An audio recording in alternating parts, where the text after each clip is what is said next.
Okay.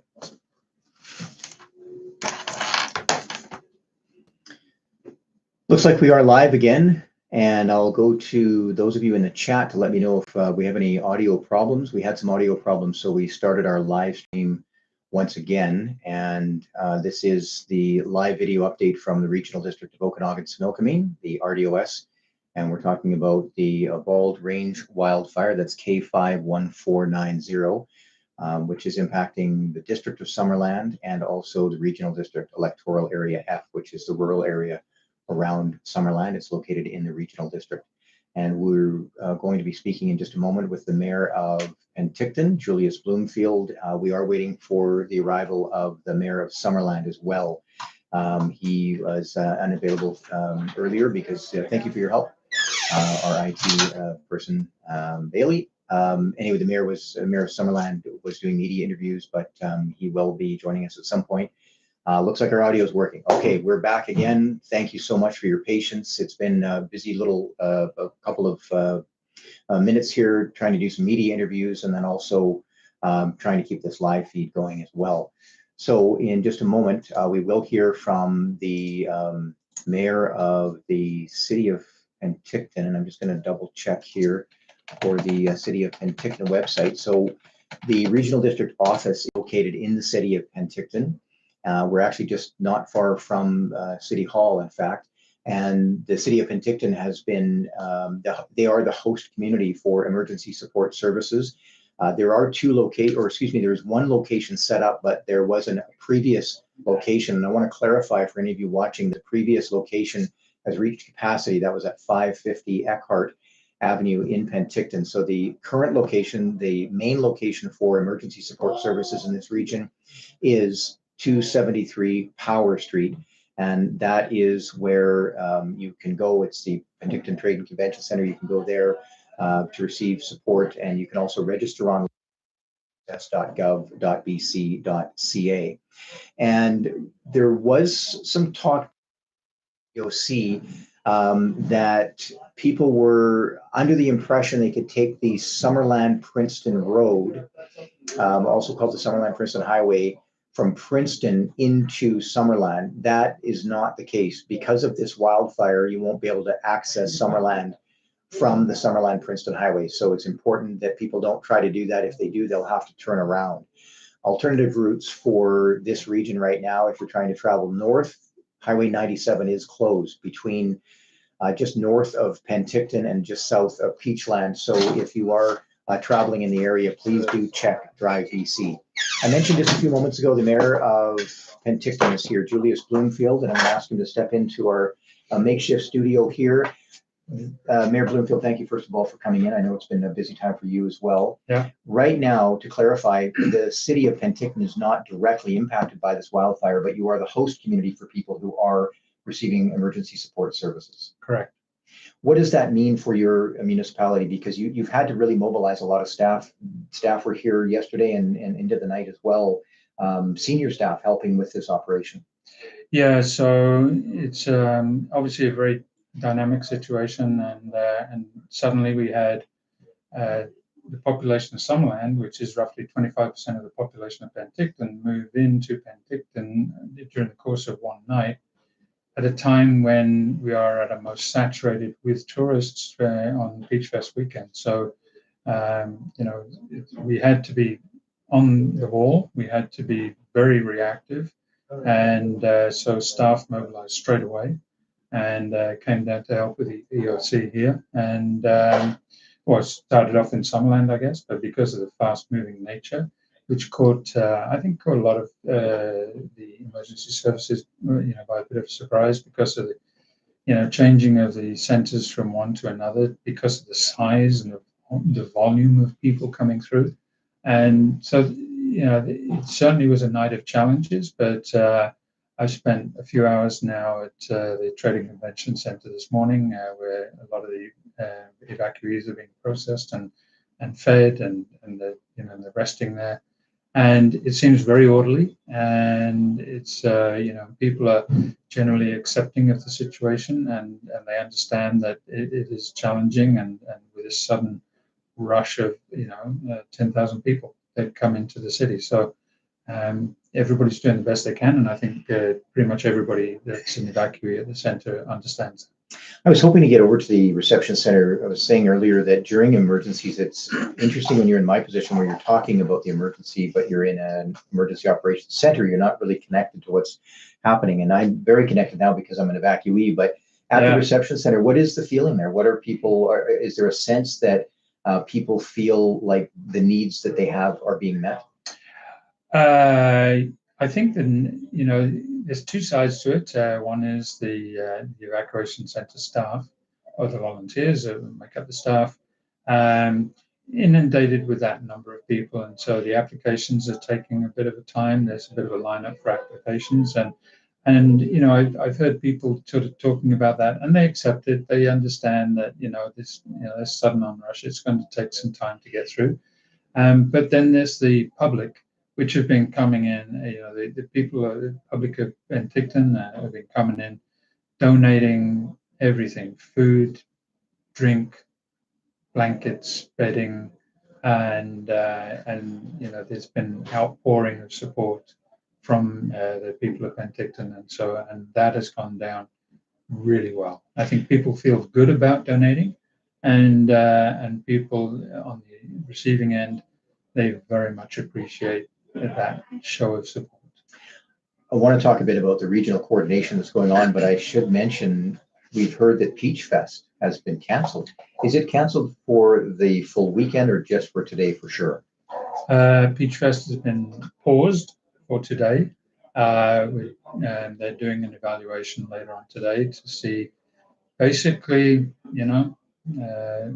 how the weather goes and which direction it goes in, and seeing how everything is in the city, and make a decision on that later on today. One of the comments here is about donations. There are some community groups that are accepting donations, but we've heard as well, I believe it was from one of your staff who shared with me that, it was the area director, Riley Gettins, mentioned that this Community Foundation of South Okanagan is accepting donations. Yes, and they are a very well organized association. They do a tremendous amount of work, and especially with food security and food distribution. So that would be an excellent place to donate. Let's wrap up with this idea of regional collaboration, because at an elected official level, you're dealing with other elected officials, but also senior staff in preparing for incidents like this. And I know all the senior staff and nations have to work together in advance to prepare for something like this. This is one of the biggest things we've seen in this region in quite some time. Are you getting the sense that there is a model that's working on that collaboration? Well, I think it's a bit like a military operation, right? You got to be flexible, you got to think on your feet, and you got to be willing to change things in the field as they occur. So we started off with with a few hundred evacuees. And so, emergency center set up in Summerland. That quickly grew, so you find the next biggest center. And I was in contact with our senior staff all through the night in that, and I knew that if I said if the soccer bubble on Eckhart there, if they run out of space there, where next? And they said we'll go to the PTCC and the SOEC, and so that was the plan all along. Yeah. And you sort of try and think ahead and think of provisions. Right now, we're working on where the RVs can park, because there's a lot of RVs in the parking lot there, and so that's they take up a lot of space, but and that's okay. So we're looking for alternate places where they can park. But at the same time, you're looking for parking areas where people have general sanitation places, that washrooms, facilities in those parking areas, because the sandy dump is out of bounds. Yeah. And so what happens when those RVs, people have been living in them for a few days, then they're going to need those kind of facilities. So this is kind of the forward thinking. You try and stay 2 or 3 steps ahead, and hopefully everything works out. But the amount of support, the amount of donations that we've seen coming in, I mean, literally it was just a steady stream of vehicles showing up, unloading stuff at the PTCC. It was remarkable. As an elected official, what's your role in all of this? Is you're part of the policy group? All right, get out of the way. Get out of the way of the staff. Get out of the way of the emergency centre personnel. Be out there to be with the people and be a face, for the people to see and to come and chat with. And you console some people who've lost houses and you help people try and find the services that they need. It's generally about keeping everything calm and just being there. Yeah. Mayor Julius Bloomfield from Penticton, thank you so much for joining us. I really appreciate Thank you, it. Eric, and I hope everything's okay with your house and your family. Thank you so much. Thank you. Appreciate it. Thank you. All right, that is again the mayor of the city of Penticton, the host community for emergency support services for the reception center, taking care of the many evacuees who are within the land and electoral area F, the regional district of Okanagan-Similkameen. I'm going to pause again for just a couple of minutes. We restarted our feed. Lost a few people in that, but we had to reset our audio, and I do appreciate your patience. I saw there was a note here on the chat about how Vernon could help. Basically, anybody who would like to help. I think the idea that people are dropping off donations can be a bit tricky at a reception center because that can cause its own situation. But if you have any questions, you can certainly call the RDOS Emergency Operations Center. The phone number is behind me there, 250-490-4225. But as we mentioned earlier, there are some community groups that are collecting donations, collecting funds, and one of them is the Community Foundation of South Okanagan. So we'll take a very short break. And I do appreciate the comments on YouTube where people are weighing in with some good questions and some advice in many cases. And it's really been a good sense of community for me and hopefully for a lot of other people to just be here to talk. Provide some links, provide some information. I'm going to hit the share screen button here for just a moment while I head out into the Emergency Operations Center and see if I can get a little bit more information. The page I'm going to leave you with here is, let's see, I think I'll leave the map up again, the interactive map. So again, if you're looking for information about this incident, we invite you to go to rdos.bc.ca. So stand by, I'll be back in just a couple of minutes.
Hello again, Eric Thompson here from the RDOS, and in just a moment I'm going to be live on CBC to talk to them for a few minutes, and then a little bit later on we'll have the MP for this region, Helena Konitz, who will join us, but I'm just standing by for a CBC interview.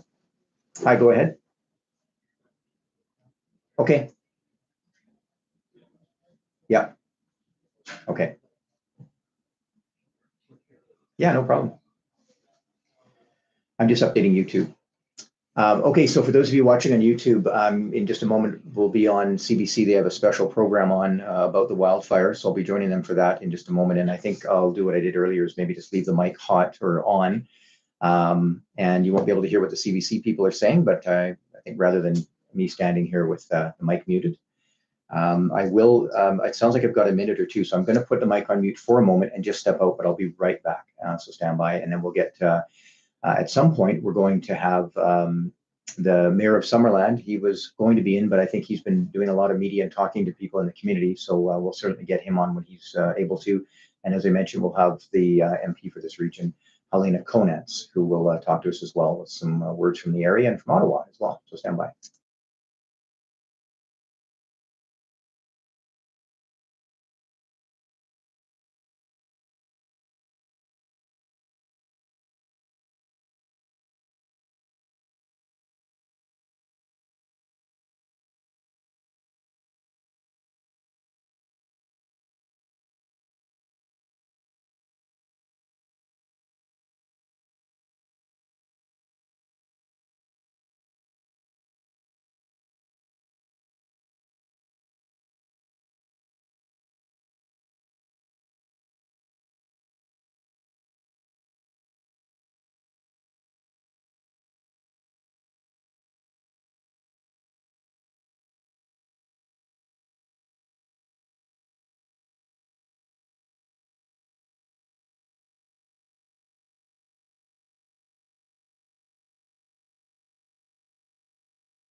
So again, you're watching a live feed from the regional district of Okanagan-Similkameen, and I have been intermittently stepping out and trying to do media interviews as well. And I'm really trying to stay more here and ask the media to watch this feed.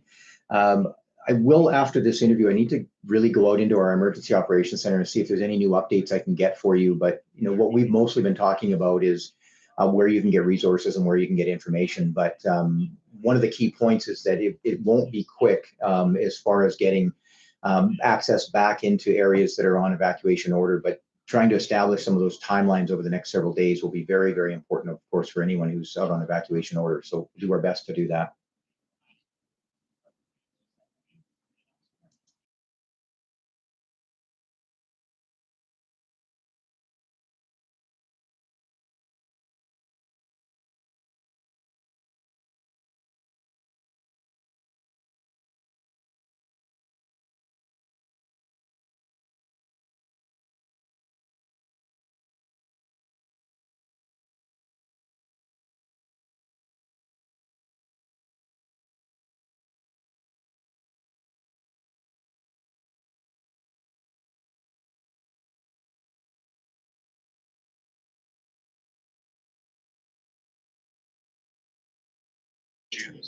So those of you watching the live feed, just waiting for CBC right now for a quick interview, and I think I'll try doing it on my speaker so that you can hear what they're saying and what I'm saying.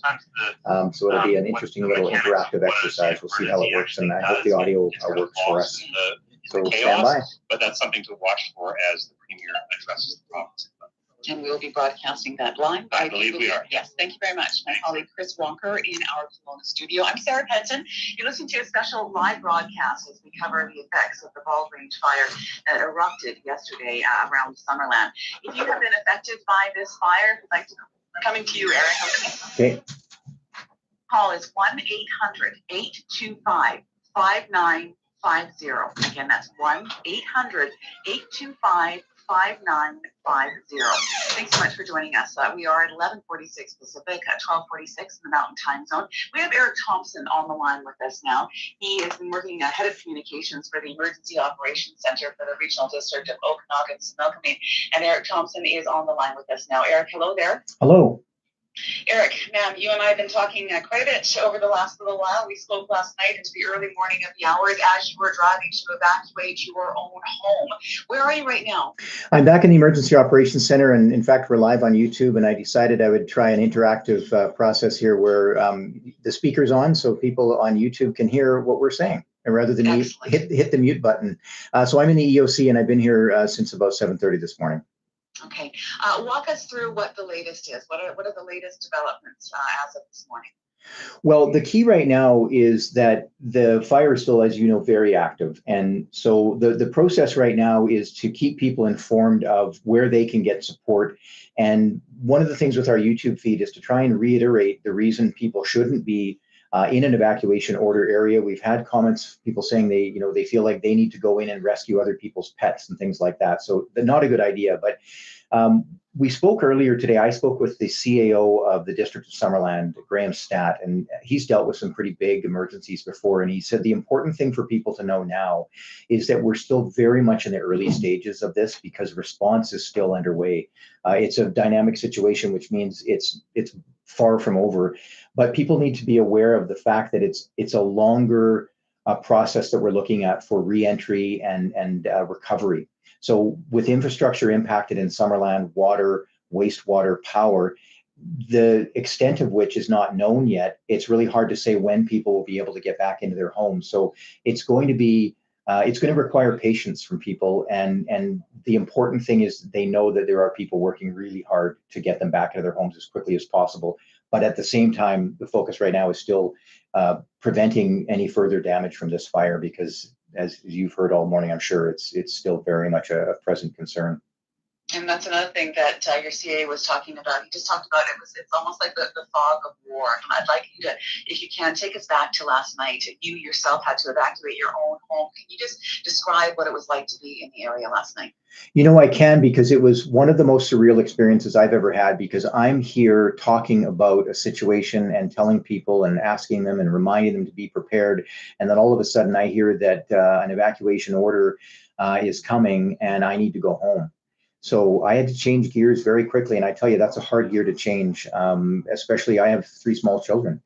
I have a dog and 2 cats and a hamster, and I have a beautiful wife, and I know they're at home, you know, kind of worried about what's going on and taking steps to get prepared. And so we had a plan. And luckily, we joined a couple of neighbors who have young children as well, and the in-laws, and we went south and we had a place to go stay.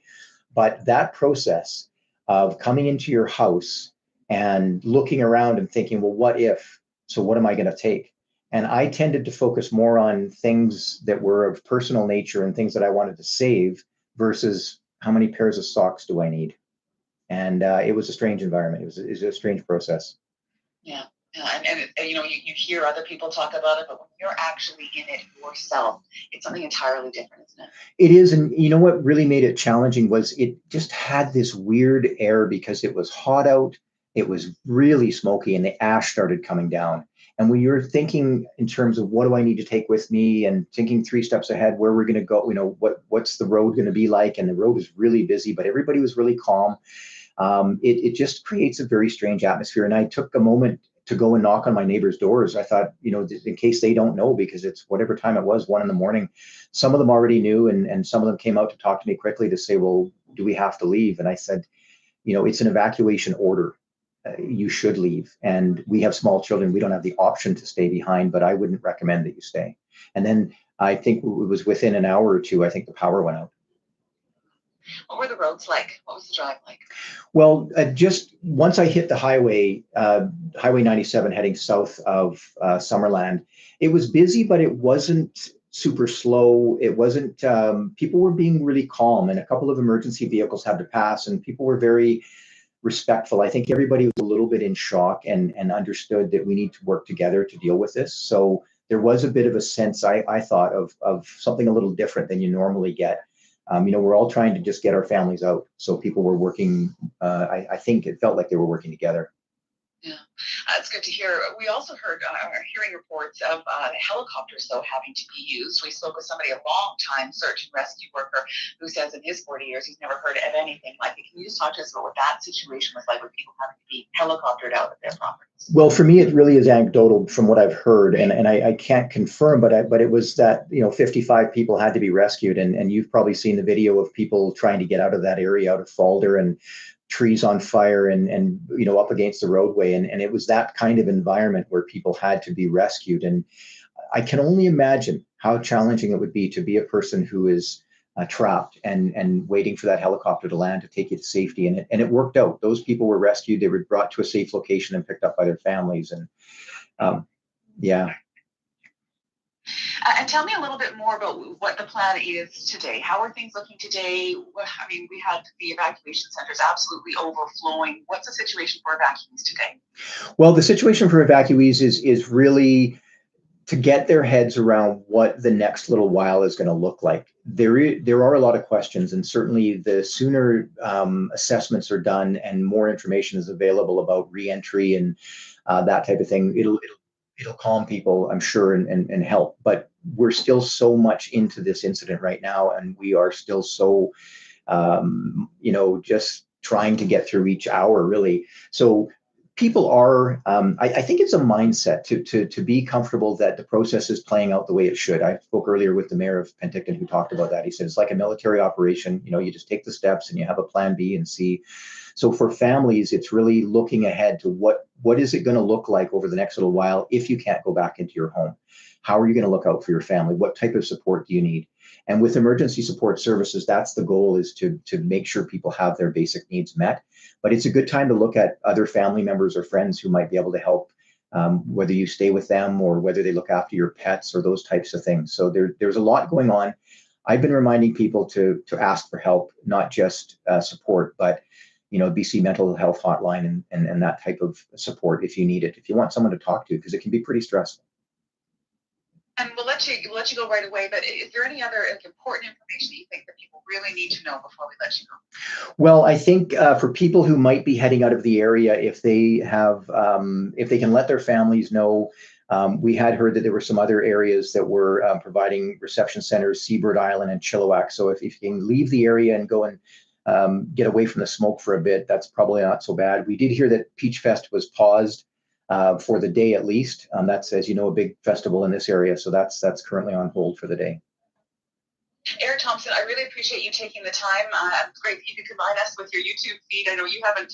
Did you get any sleep last night? I slept for a couple hours, yeah.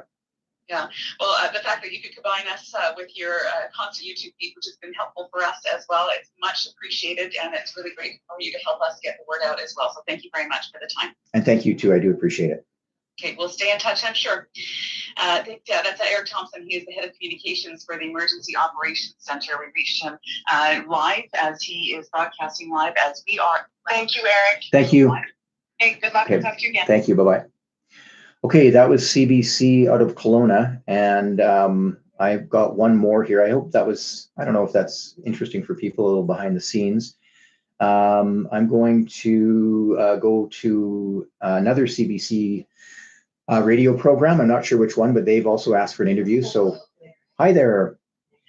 Hey, sorry to call you like 3 times. That's okay. Jose from the CBC. Hey, I just wanted to let you know I'm live on YouTube. We've been doing our YouTube feed throughout to provide information. So while I'm having to pause for interviews, I've been just leaving the feed up so people can hear. And I just wanted to confirm with you that we are live on YouTube. But what's the interview timeline looking like? So as I mentioned in my previous email, it would be in about 10 minutes. Okay, perfect. Okay, I'll stand by then, and I'll just keep my phone open. Is that all right? Yeah, that's perfect. Or do you want to call me back? Would you like to call back? No, I sent the Zoom link for the mayor. Oh, yeah. Okay. Sorry, are we doing Zoom? Is that what you were saying? Yeah. Okay, so yeah, we had a problem when we were. I'm gonna mute. Actually, no, I'll leave it open. We had a problem with trying to do Zoom on this network because I'm a YouTube call right now, so I can't change. So what I'm gonna do, I've got another computer. I'm gonna forward your link to my other computer, and I'm gonna join Zoom through the other computer. Okay, good so question. Yeah. I understood that the mayor was going to be doing the interview? The mayor of Summerland? No. Mayor of Penticton. Yes. He was on the air with us earlier. He is. Yeah, so if he can do it, that would be amazing. Okay, so just to confirm, you're looking for an interview with the mayor, not me. Yes. Okay, I will go and see if he's still here, and I'll get back to you. Can I ask you to call me back in a couple of minutes? Yes. Okay, thank you. Thank you. Okay. It's not a good idea to try and do both things here. Obviously, there was something lost there in the conversation. So what I'm going to do is I'm going to pause for a second because we're almost at noon here, and I really want to get some more information from the Emergency Operations Center so I can provide some more concrete details on what's going on. So what I'll do here is I'm going to pause for a moment, come back in about 5 minutes. So thanks for your patience.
Okay, again, my name is Eric Thompson, and I'm with the Regional District of Okanagan-Similkameen, and I'm going to take a short break, probably about a 10-minute break. There is a briefing that is happening here in this area that's quite important that we go to, and basically it's an update on this status of the situation. It is an operation, it is a working emergency operations center, so my part is to speak with the media, but also share information, get information as well. So I'm going to step out for just a few minutes and attend that meeting.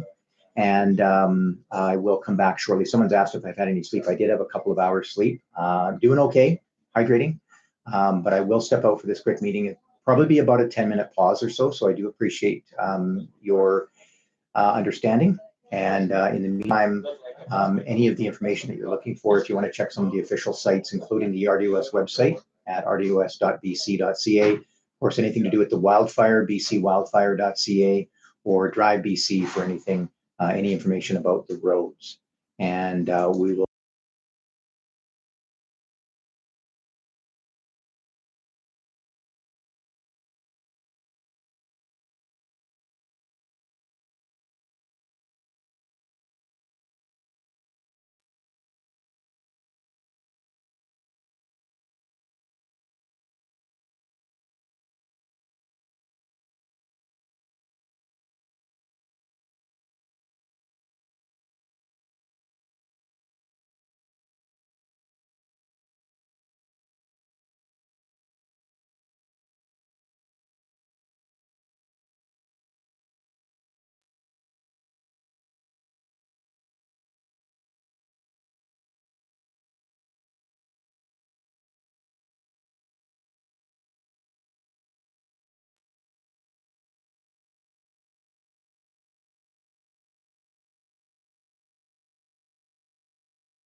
Hello again. My name is Eric Thompson. I am the information officer. There are a few of us. Information officer with the Regional District of Okanagan-Similkameen. It has been a long day and night for me, so apologize if I sound a little bit tired. But I am back and ready to share a bit. I don't have a lot of new information, but what I can tell you right now, with the Bald Range wildfire K51490, any information about the wildfire itself you would find on the BC Wildfire website. So I certainly would encourage you to go there. The share screen that I'm on right now will show you what that page looks like. And I did connect earlier. I had a chance to speak with a member of the communications team from BC Wildfire, and she said she would likely be talking to us a little bit later on. So if there's a chance, we'll have her join us here on the YouTube channel. So I'm just looking at the map now, and I think a key message from what I'm getting on this fire is because this fire is still very much active, it's very, very important that anybody who lives in the region, who are in any kind of proximity to this wildfire, that you get prepared. Because with such a large fire, it's very unpredictable and hard to say exactly where it's going to go. So if you are in the area, even if your property is not on evacuation alert, you should start looking at what being prepared looks like, and what if your property goes on evacuation alert, what that might look like. And it's just out of an abundance of caution, because when I look at this map right now, I see a very large size of a fire, and I just think to myself, anywhere around that fire it's important that you get your family prepared. I learned firsthand early this morning, when I wasn't expecting it, that all of a sudden our property was on evacuation order, and I had to go and take steps to leave my home. So if you do live in the area, again, now is a good time to get prepared and just look at what that might look like for your family. So the reception center, as you probably know by now, is set up and very busy, but things seem to be going well there at Power Street, 273 Power Street. And that is the Penticton Trade and Convention Center. And I've just got a request here to explain to the viewers who've been evacuated how they will know when they can get back into their home. And that is a very good point, because the assessments will start as in any area on the safety of not only the area, but of the homes and the properties. And because this is still very much an active wildfire, I don't assume that they call them rapid damage assessments for properties will be happening right away, because it's still very dangerous. But likely what normally happens is through Voyant Alert. So if you haven't signed up for Voyant Alert yet, I highly recommend that. Voyant Alert is the notification system that the RDOS and the district, you've chosen to get your notification. So email, text, or telephone. And if you only have a landline, you can get an email as well. Now, that message, when you have the app on your phone or you're accessing it, your account online, it will tell you if there's an alert. It will tell you if that changed to an order. And then when it goes back to what's called a rescind, which means it's safe to go back, that notice will be updated. The Voyant Alert message will be updated. So that's the answer to that question, is how would you know that you can go back? And then the other part of that,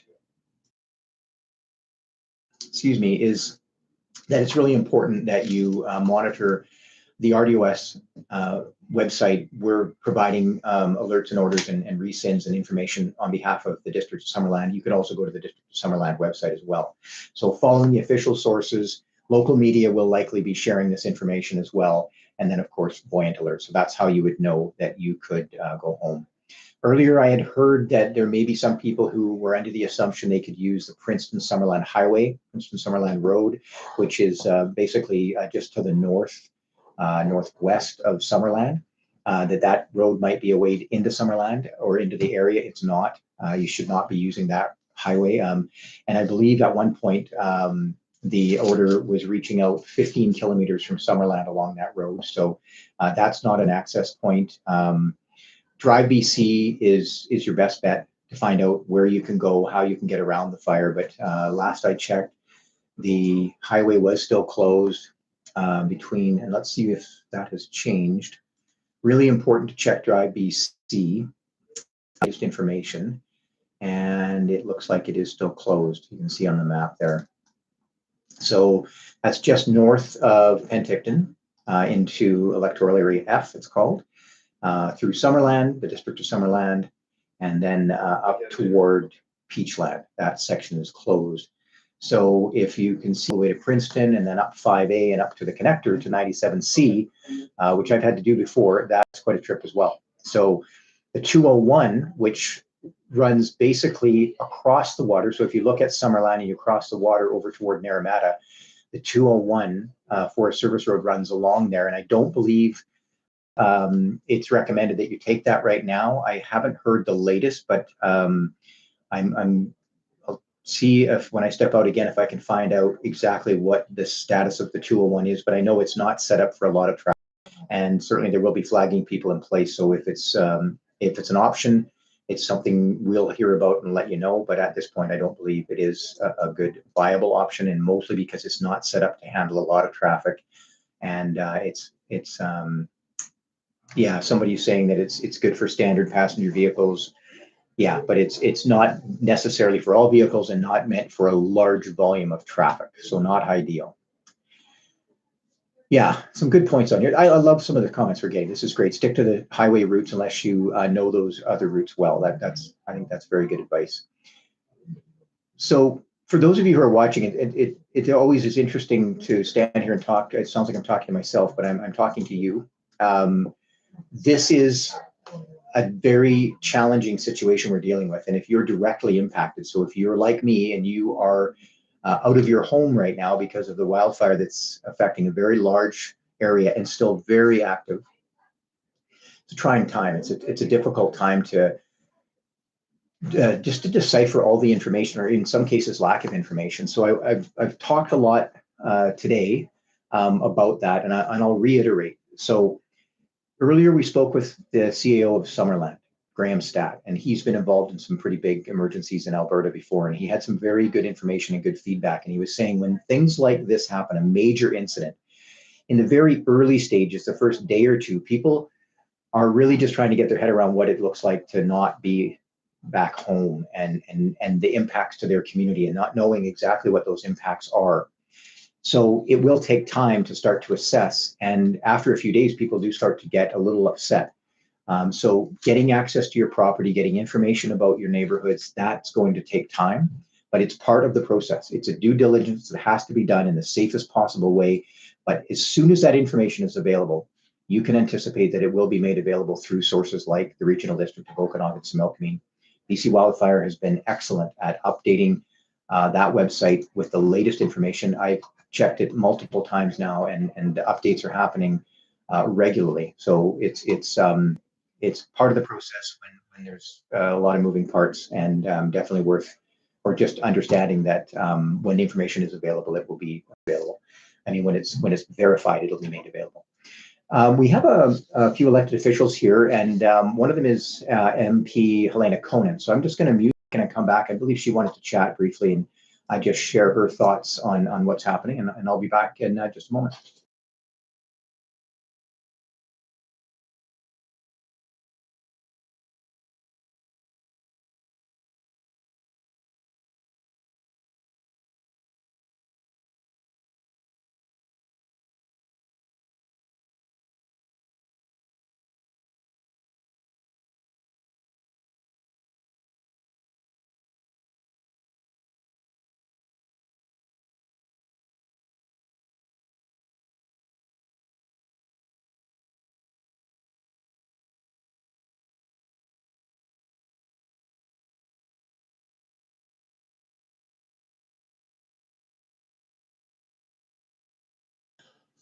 All right, back again with this time we have Helena Conan, who I've known for many years when you were on Penticton Council, and now you're the MP for Similkameen, South Okanagan, and West Kootenay.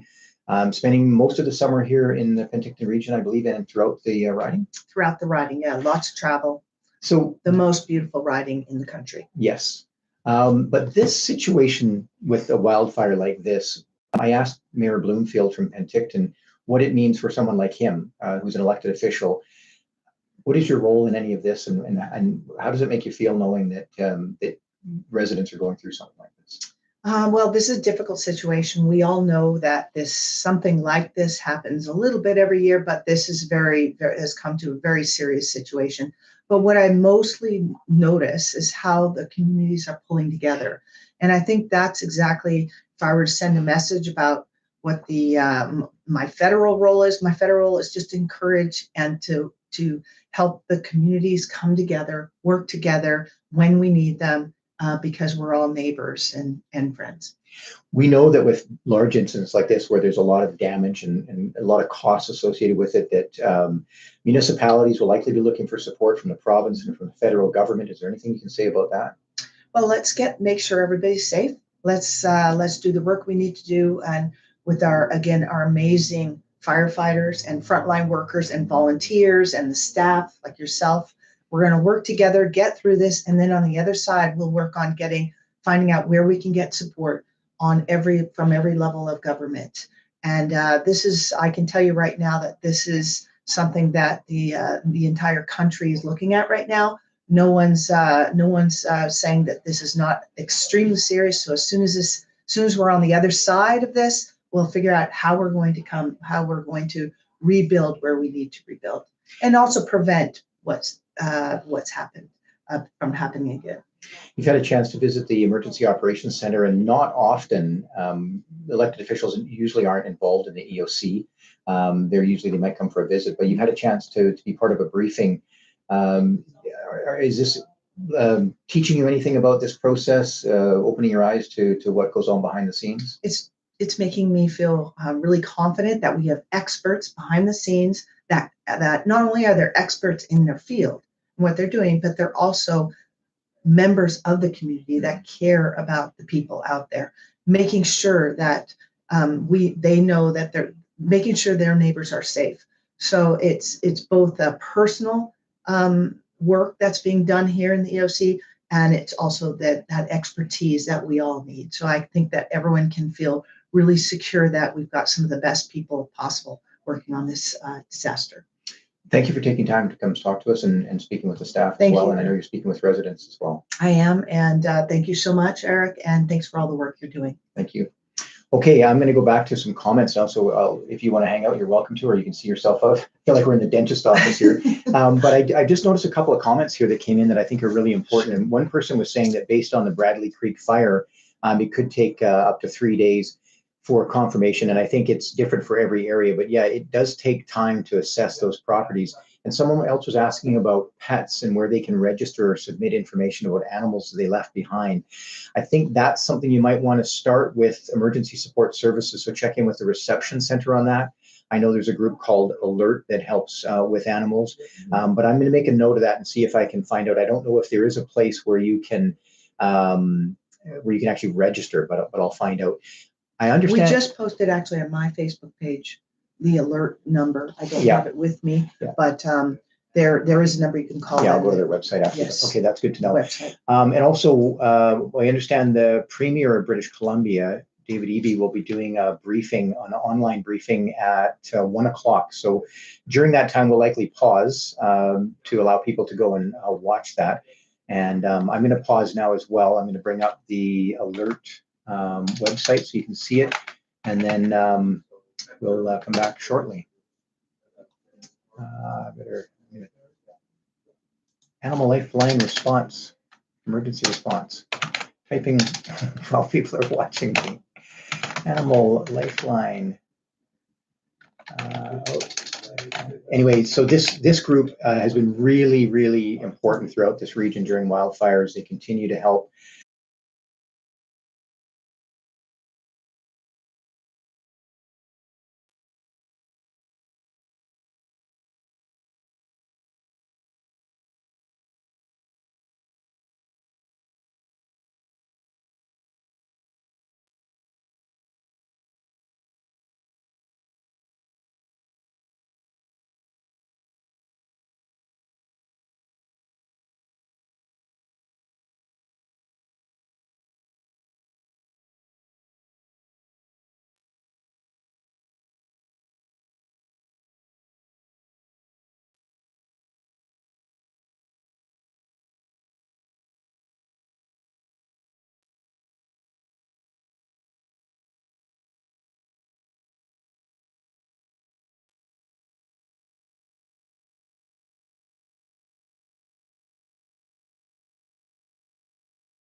I'm hearing that intrusive alert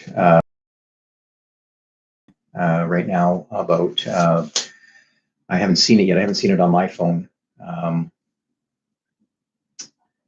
Anyway, one of them's, yeah, it's going live at 1. So in just a moment, I'll see if I can find that link. So what we'll do is we'll take a short break here at the 1 o'clock hour and probably here in a minute. And then come back after the Premier's briefing and see if there's any other new information we can add for you. But I want to leave you with this. I mentioned earlier, when you look at the wildfire map from BC Wildfire and you see the size of this fire, because it's volatile, because the situation is dynamic and changing, it's important that you make sure your family, as you watch what's going on and see the impact. Certainly was very busy there. So that's part of it too. You have to be prepared that there might be a bit of a wait. If you're able to go online and register for emergency support services in advance, that can really help. And it's es.gov.bc.ca. That site's really, really important if you want to pre-register. And I'm just going to bring up the map here to see the latest size. When you look at the region, look how big that is. And again, bcwildfire.ca to get the latest. I'm going to pause for a moment. I'm going to hit mute, and I'm just going to look around and see if I can, where I can find the Premier's briefing. It's on the provincial YouTube channel, I believe, and I'll put that link in the chat. So stand by, please.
Before we talk about and get some updates, there's a lot going on. How are you holding up right now? You know, I'm doing okay. I just want to let people know who are watching on YouTube that we've got you with us as well. This is Alan G. From local radio station here. And what are your call letters? Can you tell us what you go by? Yeah, we are CJMG, and it's Go 97.1 here in Penticton. Excellent. Anyway, to answer your question, no, I think I'm holding up okay. I'm really trying to stay focused on the task at hand here, which is to try and get new information when we can, answer some of the questions, and just let people know how they can get support at the reception center and how they can get official information about the fire as well through BC Wildfire. I know coming up at 1, the Premier is going to be speaking, but You mentioned right now, of course, trying to update everybody in terms of evacuations, Eric. I know there's been sort of a lot going on because this happened very quickly, but from all accounts, are most people registered that have been evacuated from Summerland? Do we still need people to register? What do you know in that regard? You know, I haven't really heard, and it's interesting you say that because I am technically an evacuee. I left from Summerland, but I have a place to stay, and I'm not going to the reception center because I don't need to, luckily. But you know, people can sign up with ess.gov so that they're at least registered, and that's important. And I've heard that at the reception center on Power Street at the Penticton Trade and Convention Center, it is quite busy right now. So people will have to be patient and realize that it could take some time, but there are people there who can help. In terms of the fire itself, Eric, do we have an update there? Because obviously it's such a fast-moving fire that we have evacuations in Summerland, but towards Peachland and Princeton, do we know, have any idea of how things are progressing or not progressing in terms of fighting the fire? Well, I'm looking at the BC Wildfire map right now, and it's showing the outline of the fire, and that's all I can really speak to, and that's the latest that we know. But what I've been saying to people is that it's very important that if you are anywhere in the proximity of this fire, whether you are north, south, west, or east, I mean, right now it's pushing up against the lake, but regardless of where you are, you should be prepared that situation could change with winds. As you know, living in the Okanagan afternoons, we get some strong winds sometimes, and we don't always know which direction they're going to be headed or coming from. So being prepared now, you've got an opportunity. I learned that last night, early this morning, actually, that you need to be prepared because when the call comes, the less you have to think about, the better. Well, and have to be prepared in general. It doesn't matter where you are because, like you said, for a lot of folks, Eric, this fire is probably one of the fastest moving things they've ever seen. It kind of rivals, think about what happened in Maui, but this moved extremely fast over just a couple of hours. It sure did. And, you know, excuse me, the situation outside was just strange. It was so hot, uncomfortably hot because it felt heavy with that smoke in the air. And then with that fire, I started seeing, when I looked up in the sky from Summerland, I could see this dark, ominous cloud. And then it just moved so quickly. I think it really did catch people by surprise how quickly it moved. And it is a frightening thing. I mean, you know, I'm still a fair distance away from that fire, and it's concerning for everyone's safety. But, you know, at the same time, I think it's important for people to know that that's why these evacuation orders and alerts are in place, so that we don't get panicked and don't get worried about our safety. We stay out of the area, let the professionals do what they do, and know that people are in place to try and make this better and try and mitigate the damage. And for the evacuees, I know some are thinking, well, my place might be fine, but right now it's going to be a waiting game. I would imagine that this will last for at least a day or two or beyond, right? You know, it's really hard to say. I mean, I think this fire, because it's so big right now, the last, when I checked, something like 9,500 hectares, according to BC Wildfire, that's a pretty big fire. And it's you know, it's not going to go out in a couple of days, that's for sure. The goal now is to try and just contain it, from what I understand. Yeah, and is there anything else you want to add, Eric? I know you're gearing up for the Premier's address at one, but anything else for our listeners? Well, I think the key is for people here in the Penticton region, Summerland, the regional district, make the phone call if you have any questions. Call your local government if you're in Peachland or wherever you are. For this region, the regional district information line is 250-490-4225. If you just have a question you want an answer, then don't hesitate to call. All right, and I may take you up on that and give you a call later. I've got a chance to be down. Sounds good. Thank you so much. All right, and always nice to talk to you, Alan. Yeah, you too. Okay. Thanks, Eric. Bye-bye. Eric. Okay, I'm going to take a short break. Looks like Mayor Doug Holmes is here. I'm going to bring him in a moment, and we'll see if we can get him in just before the Premier. So stand by.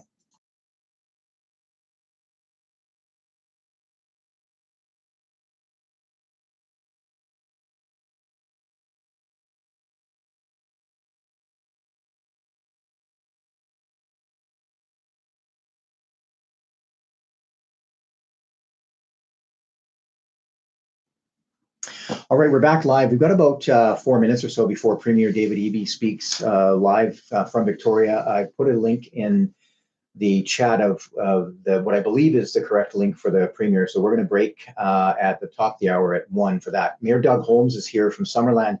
Doug, I've known you for a long time. I heard you on the radio last night, and you were in the same situation as me, having to leave your home. Can you tell us what that was like? Well, we like yourself, we didn't get any notice. Usually you get the alert first, and so you prepare for yourself, not only to pack your bags, but mentally, and we didn't have that. Maybe it's better that way. I don't know this. So yeah, it was just like I was just throwing things in the suitcase and getting there. Then I went to help some family members and help them get organized. And I got out of Summerland at 3:30 in the morning, and there was still a long queue. I just, thought I was really impressed with how orderly it all was, and how it just shows you our community, how people stepped up to help their neighbors and help the elderly and people who needed help and their families, and everybody just did what they needed to do, and we got out of there, and it was strange coming into Penticton, seeing the parking lots of the SOEC and Canadian Tire all full with trailers and people just camping out there. But we're doing what we need to do, and it shows what kind of community we are, I think. Yeah, it's going to be a long road to recovery. You've probably had some good conversations with Graham Statt, the CAO, and he was in here earlier today talking about the fact that we have to start to get our head around the idea that while we're still very much in this wildfire, road to recovery is going to take some time, and people will have to be patient. Yeah, that's the $1 million question, right? And that's the question I'm being asked most today: is when will we be able to go back? And nobody knows, so we don't know, and it's going to be a challenge. Okay, I'm just going to interrupt for 1 second. I'm going to put us on mute and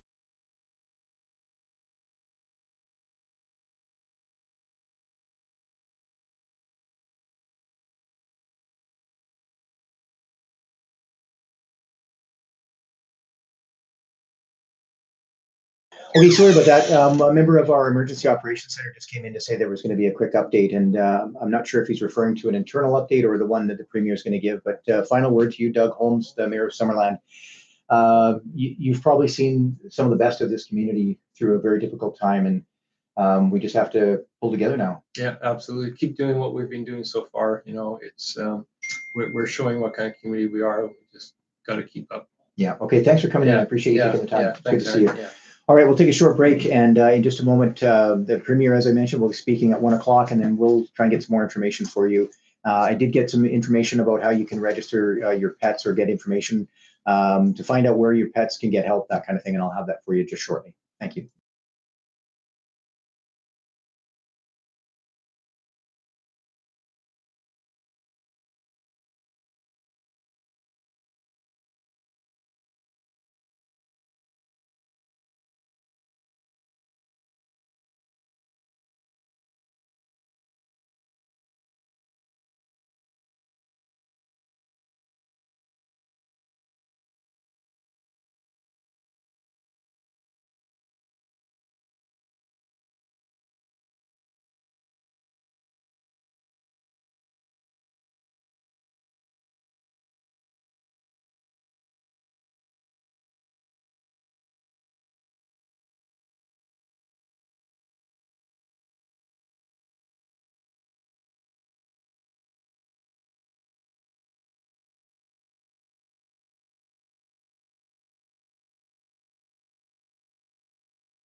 All right.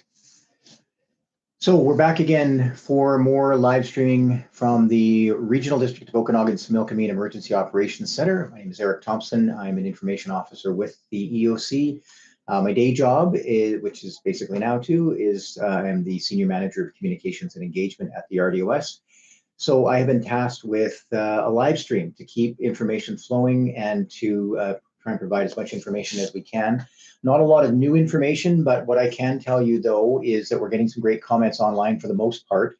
I see someone here did mention about putting unverified information. This isn't a good forum for that. So if you're here and making comments that are negative or just not helpful, please don't, because right now, people like myself who are on evacuation order are looking for a place to talk and have conversations and get information and ask questions and that kind of thing. So please be respectful of that. I did receive a note earlier from Director Gettens. So Riley Gettens is the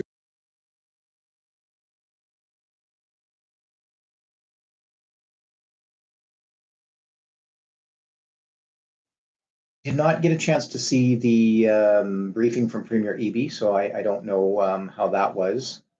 Says we're having some choppy audio. Sorry about that.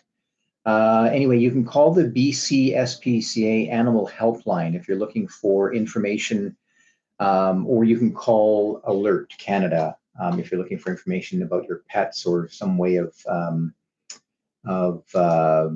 registering that you have pets that might need help. So I'm going to put this number in here. This is the BC SPCA Animal. So just give me 1 second for that. 1-855-622-7722. Again, that's the BC SPCA Animal Helpline for support or assistance with your animals. So we'll put that. And then the other one I mentioned earlier was the Alert website, and that is for Alert Canada. And they provide help with animals as well, and have actually been doing that for quite a long time and provide a very good service.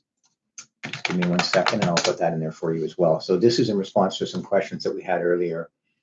According to one person here, and I better go verify this, but BC is under a state of emergency according to the Premier's press conference. So I'm going to go and just double check and see what I can find out about that. But yeah, I didn't have a chance to watch that. We were having a briefing here, and thank you for the update there. So this is the website for Alert Canada, Animal Lifeline Emergency Response Team. And you can find out more about what they do and how they might be able to help you as well. So like that. Excuse me. And earlier I was talking about the state of this wildfire as far as how big it is. And this map gives you an idea. This is the BC wildfire map. And it's covering a large area. It was on very aggressive behavior. And now really people are watching the winds and where they're going. So if you do live anywhere near this wildfire, on any side of it, it's really important to really monitor conditions and official sources closely. Official sources being the BC Wildfire website, the RDOS website, rdos.bc.ca. We've had questions about what's going on in Princeton. You'd have to go to the Princeton website, Princeton Facebook page. Just check the local sources for information. If you can't find what you're looking for, make a phone call and see if you can verify it. It is really important when these types of situations are evolving and there's a potential for things to shift or change, that we all do our part to be prepared. And that means having a grab and go kit ready to go. It means making some plans. What would you do with your family? Where would you go? There are a lot of people who don't have a lot of resources. Maybe they're elderly. So working with technology can be challenging. If you need help and you're on evacuation order, you can head to the reception center in Penticton, and that's at 273 Power Street. That's the Penticton Trade and Convention Center. And the reception center, they've got some food. They can help you with registration. It might take some time. There are quite a few people there. A lot of the parking lots are full now with RVs. I noticed this morning coming in, several parking lots pretty busy. So a lot of shifting things right now. We're trying to trying to find where people can go in a more permanent basis, or more than just overnight kind of thing. And anyway, I think other than that, early this morning I had a chance to speak with the CAO of Summerland, Graham Statt, and he was talking about some of the issues right now facing the district, in particular the district of Summerland. That includes these damage assessments, not only of personal or private property, but of infrastructure, water, wastewater, power lines, power and water service to the community. So a lot of work will have to be done over the next few days, but because the wildfire is so active, it will prevent some assessments from happening. But the process of getting people back into their homes basically starts the minute people are put on an evacuation order. Plans are in place to say, well, when we find that it's safe to send people back, what does that look like? So on occasion, there's temporary access permits where maybe it's not okay for people to go home permanently, but it's safe enough for them to go home and check on their property or whatever they may need to do. That process is pretty involved and takes some time and some patience as well. So when those opportunities come up for any kind of reentry, we invite you to just monitor the RDOS EOC, the RDOS website.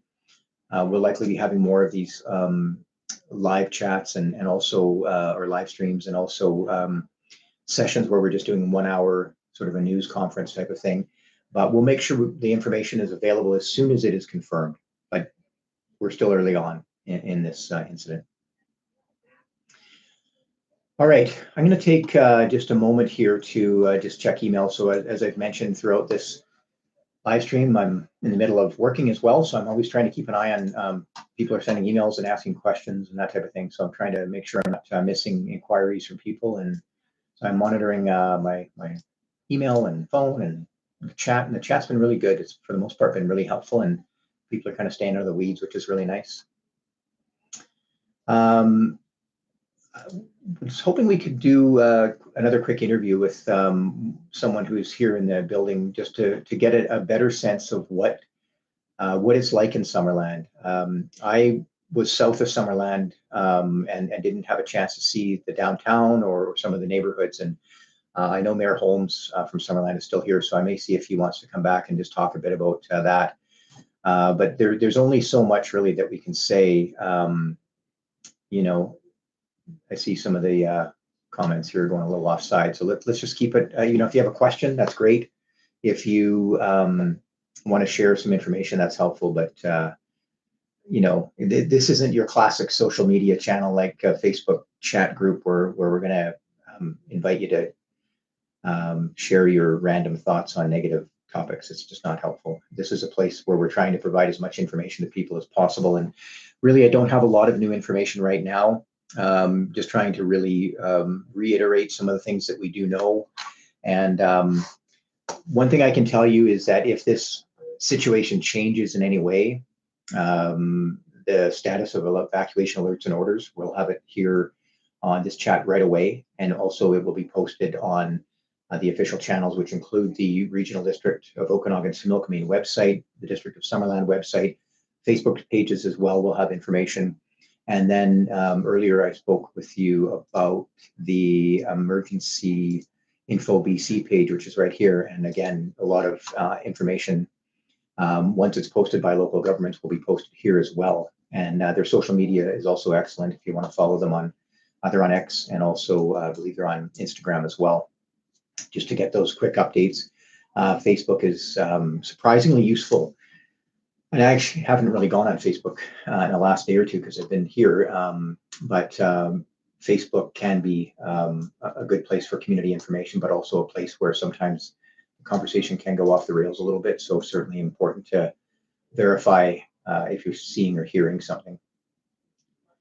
All right, I'm going to take just another short break here, and I'm going to go back out into the Emergency Operations Center and see if there's any new information or get a timeline on when we might have any new information. And then I will come back and join you then. Thank you.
All right, it looks like the chats have devolved a little bit.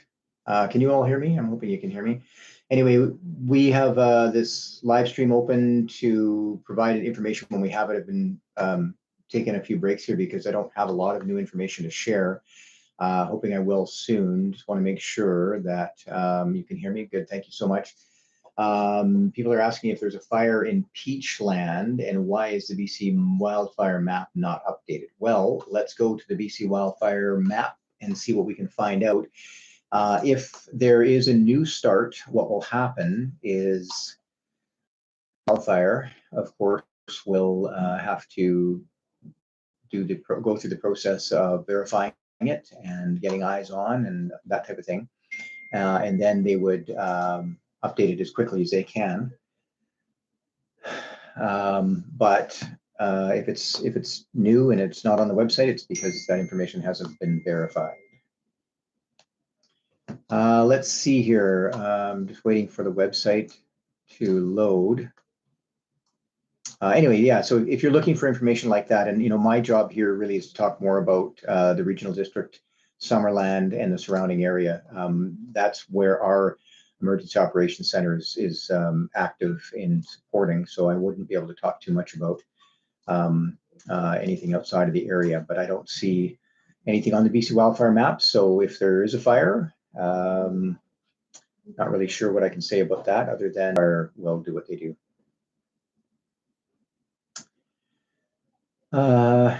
If you do have any questions, if there's anything I can answer for you, I'd be happy to do that. I'm going to go through my list again, just for those of you who maybe have just joined us, and I'm going to get back to a question here. So the reception center at the, the reception center at the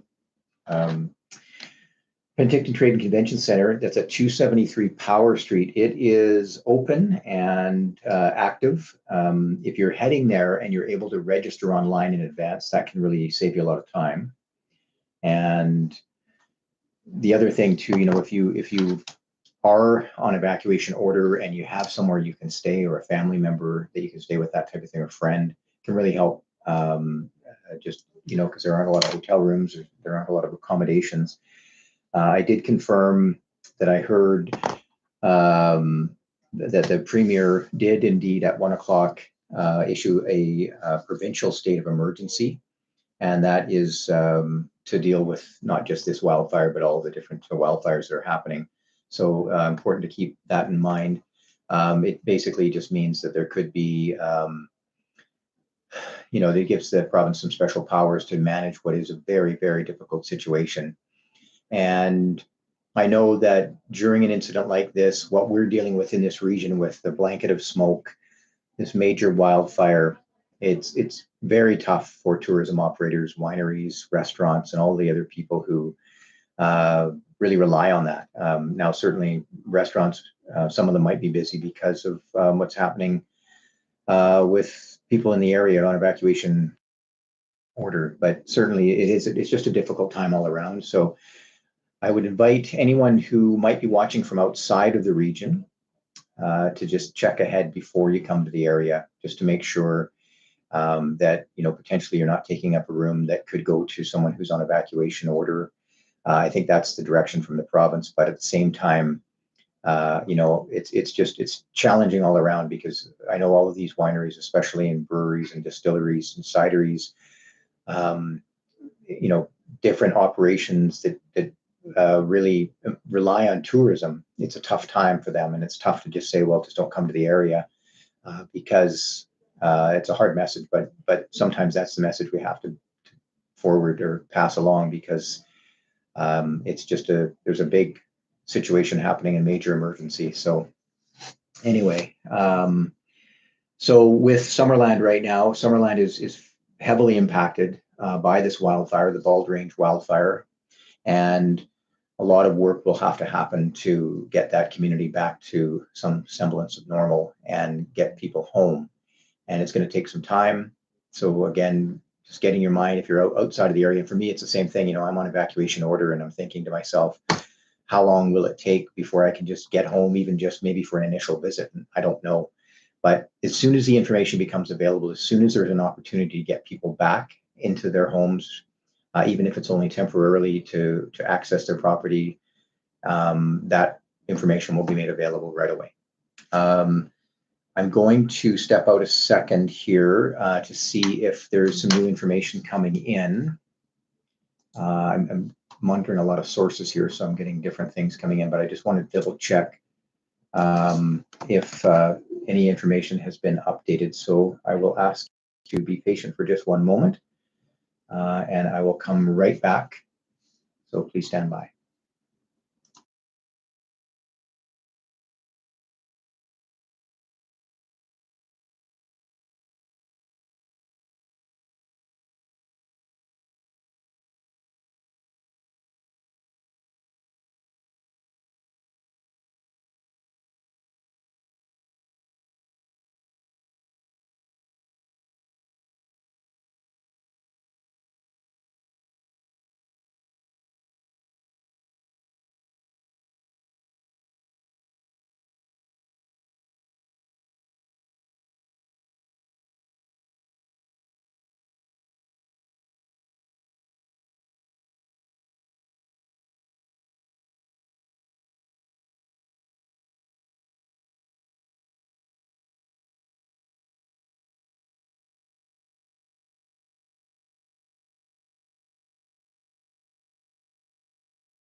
All right, welcome back, or I'm back. My name is Eric Thompson. I'm the an information officer with the Regional District of Okanagan-Similkameen, one of a few people working here. I don't have any new information for you at the moment, and I'll certainly entertain any questions if I can answer any of your questions, but I'll remind you that for the wildfire itself and any details on it, you'll have to go to the BC Wildfire website to get the details on the specifics of the fire. One thing I did want to talk about for a moment is what happens if your property is under an evacuation alert. So when you look at the map here, you see the yellow part. That is an alert.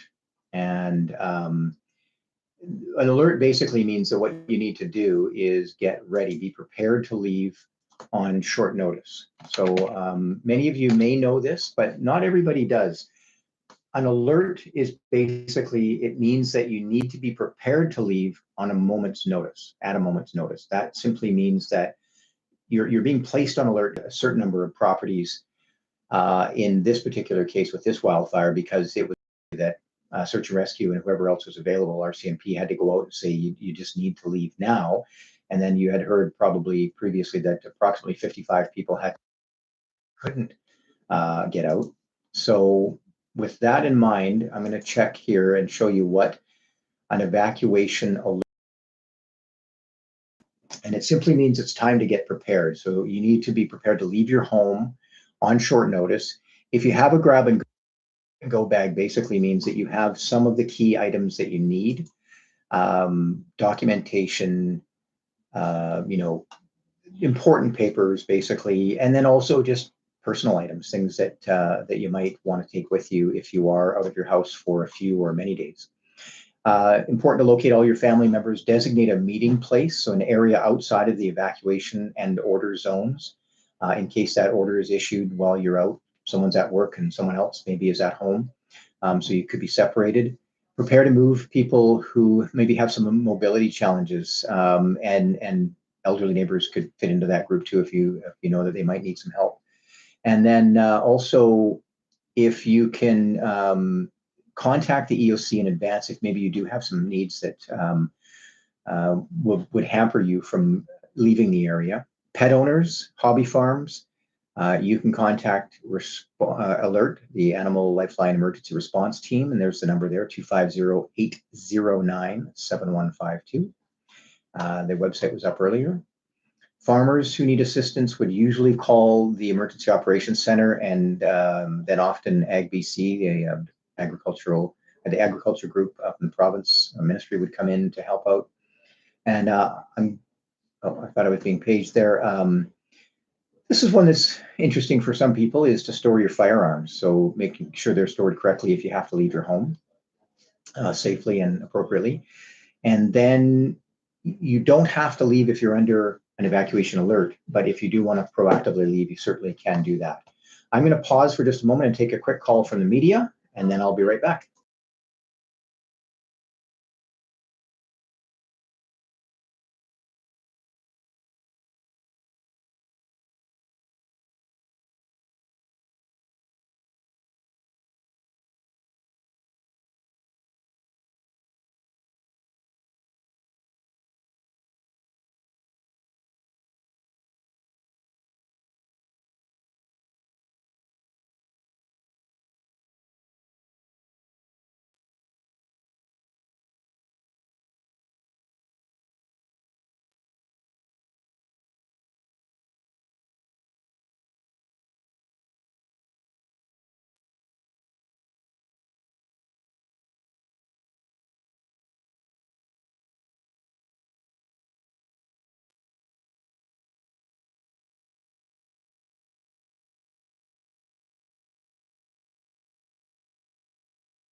Hello again. Sorry to have to step out again. I'm really trying to juggle the demands of requirements of people in the community looking for information. We earlier spoke with some elected officials who wanted to see what was happening, and then also media. My role and my take on an emergency like this is that the more information we can get out, the better. If someone's asking for information and we can't get it to them, I have to mention, I'm not sure who's watching, but we did have, I had a couple of emails from some media who were asking for specific information about, specific numbers of properties that were impacted and things like that. And I don't have that information because that information has not been assessed yet and it's not available. So I do see there's an email here from Country Life in BC about some specific agricultural properties, and I'll certainly try to find that out. But in the meantime, what I can tell you is that there has been no official confirmation of any number of properties impacted by this wildfire. So what that means is that this fire, because it's still so active, there is no sense that I know of officially. And I don't mean officially as in it hasn't been, shared publicly, but it hasn't been verified to say how many properties could be impacted. And when I say impacted, that could be everything from damaged lawn to, a structure potentially destroyed. So if you're reading anything on social media or you're hearing any numbers, those numbers I would hazard to guess are false. I would say I wouldn't guess. I would say they're false because that information has not been made available. It's not available because the assessments haven't been they haven't happened yet. There's probably anecdotal information out there where people are saying I saw a structure or their own property, whatever it may be. But the totality of this situation and the total numbers of properties impacted is still very much a work in progress, and it could take days and maybe even longer while this fire is still active to get a good idea of that. So I just wanted you to know that. And then also, I wanted to mention that I'm going to be stepping out here in just a moment to do another quick interview, although maybe I'll do the interactive interview again, if you're okay with that, where I put the CBC, in this case, interviewer on, and just you can hear what they have to say and hear what I have to say, because it's kind of cross, it's on CBC, it's on our live stream. I've just noticed a couple of comments here, and I do appreciate that, when people say nice things about the work we're doing here. I really, really do appreciate that. The reception centers, thank you to the Mayor of Princeton for reminding me about that. The reception centers, we have there are two official reception centers that were set up. The first one was at 550 Eckhart Avenue, which is basically the Kings Park area of Penticton. That was set up originally, and then it started to get very, very busy. And actually, prior to that, there was even one in Summerland at the arena. But that was quickly determined that it was in the zone of the fire, so it was moved to the Kings Park area. And that one, to the best of my knowledge, may still be active, but they're not sending any new people there. So if you haven't gone to a reception center and you need to go to a reception center, you want to go to the Penticton Trade and Convention Center, and that is located at 273 Power Street in Penticton. So that is the official reception center for this wildfire, the Bald Range wildfire, and people who would be going there would be obviously coming from anywhere south of the Summerland area, because right now we better check that again. The highway was closed, so people wouldn't be coming down from the north at all. But that is the official reception center for this area. It's the only one that I've heard of. I haven't heard of any other ones. And someone's asked me about chemicals being burned. I haven't heard anything about that at all.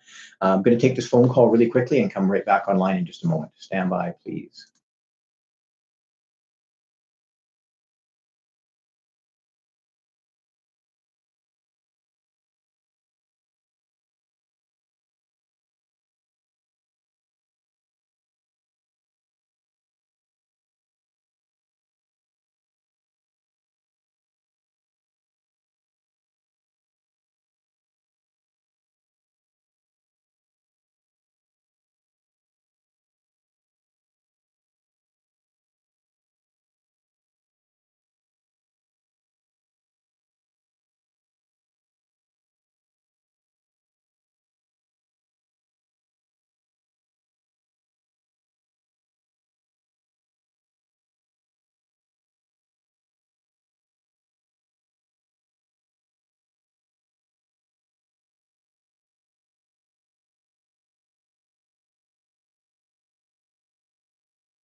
Okay, thanks again for your patience. I just want to let you know that we've got CBC on the line. And so what we're going to do, I'm going to do a quick interview with him, and rather than just turn this off and walk away, I thought I'd put the interview on the live stream, and maybe we can get some new information. So stand by. That's taken place so far this season. And in talking to media during the question and answer, he described how fire officials described the fire to him, saying that they were speaking in terms he's never heard before. And that one fire official said it seemed like a bomb went off in the Summerland area. For my part, hearing briefings from the Wildfire Service, they were talking in terms that I haven't heard before. The lead commander on the site was up all night briefing me this morning, talk about this being like a bomb going off in the Summerland region. The Category 5 and 6 fires, the terminology they use, but it basically means that there's just the fire goes across the top of the trees. He described flames on a 100-foot tree, flames going 200 feet above that, and the fire creating its own weather system, which creates lightning, which then feeds on itself. It growing from the initial area where they were throwing all of their resources at the initial attack when it was first spotted. And this is the Wildfire Service bringing full strength to the initial attack, spreading from that initial site to 1,000 hectares in an hour.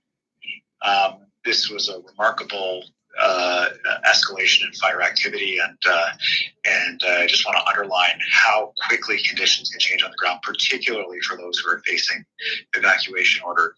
We also heard from BC's Forestry Minister, Ravi Parmar. He says all resources that could have been put into fighting the fires have been engaged. He's talking about all of the supports that are now out there in place.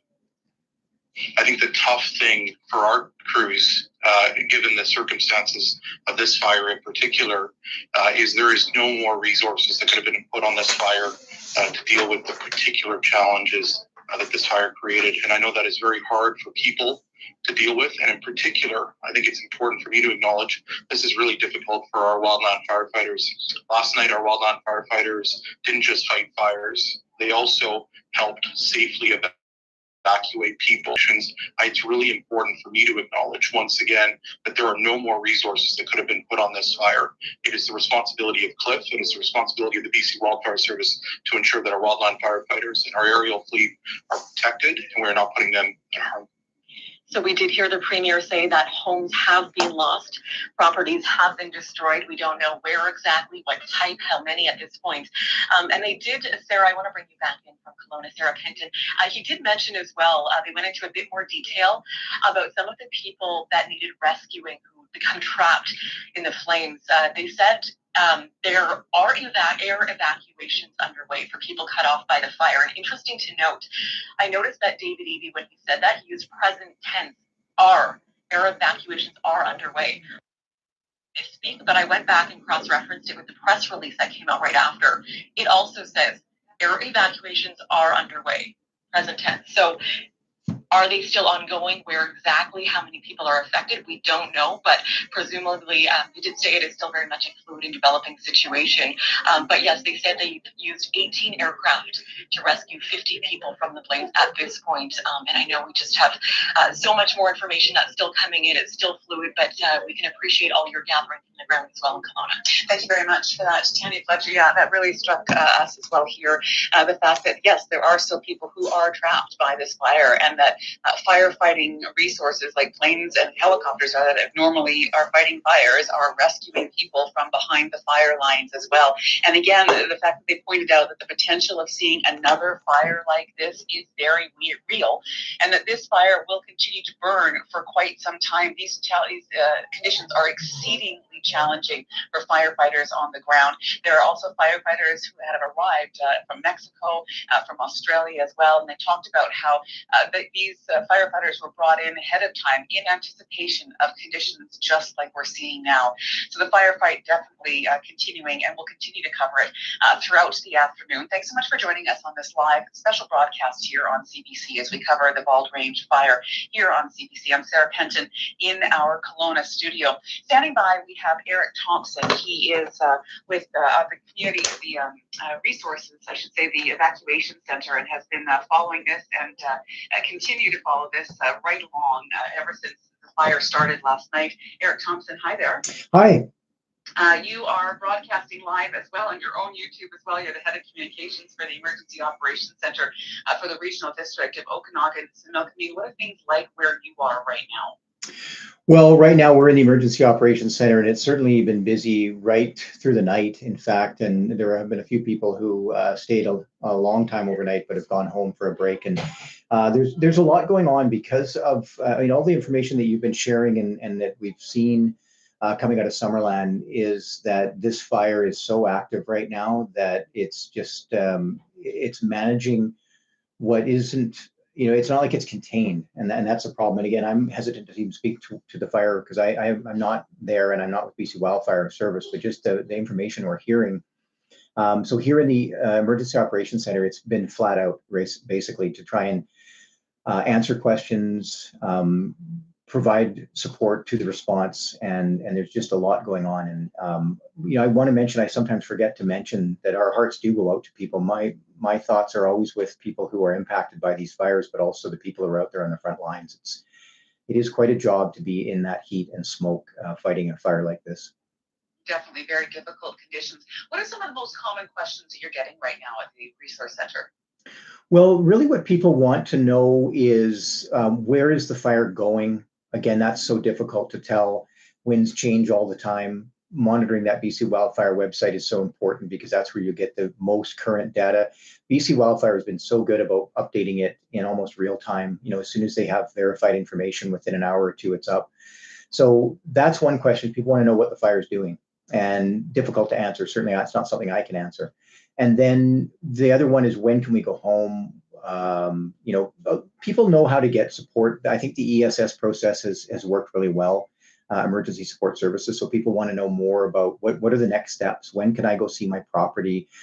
Certainly from the media and from others, that there's a lot of questions around how many properties are impacted potentially in a serious way. And that information is still so far, not far away, but it has to be verified when it's not, or the fire is still so active. So that's what people want to know. And I'm trying to actually find out, just to get a better number of how many properties are on evacuation alert and order. And I'll get that for you shortly for the YouTube stream. And one thing that we did hear from the Premier as he began his press conference is he did confirm, houses, homes have been lost, properties have been damaged. But again, still very early stages and still a very active situation. What kind of supports are there for evacuees right now? Well, the Emergency Support Services Reception Center that's set up, I was talking earlier about this, that we had the one that was set up at the arena in Summerland, and that quickly had to pivot to a different location because of the movement of that wildfire. It was in Summerland, the reception center. So there is a reception center set up, but we're not sending new people there. That's the one at 550 Eckhart Avenue in Penticton. It's by what people would know as the soccer bubble or Kings Park. But any new evacuees, anyone who is going to get support, should be going to the Penticton Trade and Convention Center. And as far as what supports are available, really varies with most people. One of the questions you'll be asked is, do you have insurance? And if you have insurance, homeowners insurance that provides for an evacuation order like this, you're asked to use that. Emergency support services really are intended for people who need the additional support. And that could be anywhere from money to help with some kind of accommodation. Accommodations certainly are challenging right now to find. It can also be for food and for other things that you might need. Some people had to leave with no clothes or with no extra clothes or supplies or anything. And I should say this, as prepared as I thought I was, I forgot to bring my toothbrush, so I went and got a new one. It's amazing the things that you I hear this often from folks. You think you have everything planned, and it's amazing the things that you bring and the things that you don't. Eh? Yeah, exactly. And another thing too I want to mention is social media does tend to take off on certain tangents during something like this. So focus on official information. There was some talk of certain numbers of structures that were impacted, and as you said, we've heard there are some anecdotally, but we don't have numbers, and no numbers have been at this point. Right. So looking ahead, what is the next maybe batch of information? What's the information that you're looking to confirm or gather most right now? Well, local governments like the RDOS and District of Summerland and also First Nations, really our role is to provide support in the form of emergency support services. So what we're looking at is if we are tasked with, if there's a recommendation made by the province from BC Wildfire to change any of these alerts or orders, that's where we really come into getting busy to make sure we're sharing that information, make sure it's reaching people. So right now, as you know, all of Summerland is on an evacuation order. There's a huge area outside of Summerland that is on an evacuation alert, and that's within the regional district. And if that changes in any way, then that's where we really have to get more involved and look at, are more people going to be impacted, or are people going to be going home? Re-entry is also a really big part of these wildfires and emergencies, is that recovery portion where you now need, because for example, if the order ended today and all of a sudden 12,000 people wanted to go home, that can be tough. So these things have to be done in a real coordinated fashion. And last night we saw the parking lots of these evacuation centers, both in Penticton as well as in West Kelowna, just overflowing with people, just parking lots full, and just that sense of where do we go, what do we do? Are things starting to settle? Are people starting to find places to go, or are they still full of people who need somewhere to go? That's a good question. I haven't actually heard too much about that. I know the mayor of Penticton, Julius Bloomfield, was in here earlier, and he did say that was part of the work that was being done right now, is to find a bit more of a, not permanent, but a better situation than just parking at a grocery store or a shopping center or whatever it was there, at Walmart or Canadian Tire. So I'll add that to my list of things to ask if we know if there are other locations that have been identified for parking. But I haven't heard yet. And I did hear anecdotally as well that at the reception center, things were going well, but certainly there was a delay because of just the sheer volume. And when you've got people, especially there's a fairly, there's a senior population in this area, and maybe not as, technically savvy. So going online and filling out forms and stuff might not be easy for them. So certainly trying to help and speed up that process is part of providing those supports. Yeah, so much going on and so many people having to leave at one time. It's been quite the operation. Eric, thank you so much for this. I know that you have been going nonstop, so I really appreciate you working so hard to help get the information out, and we'll be in touch some more. Thanks so much for this. Thank you. That's Eric Thompson, the head of communications for the Emergency Operations Center for the regional.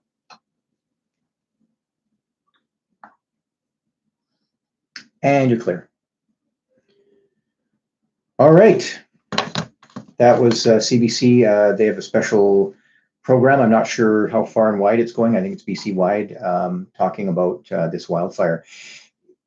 In listening to CBC there, I haven't really had a chance to monitor media too closely because I've been here, but some of the stories coming out of this area are just, the fire moving within an hour up to 1,000 hectares, and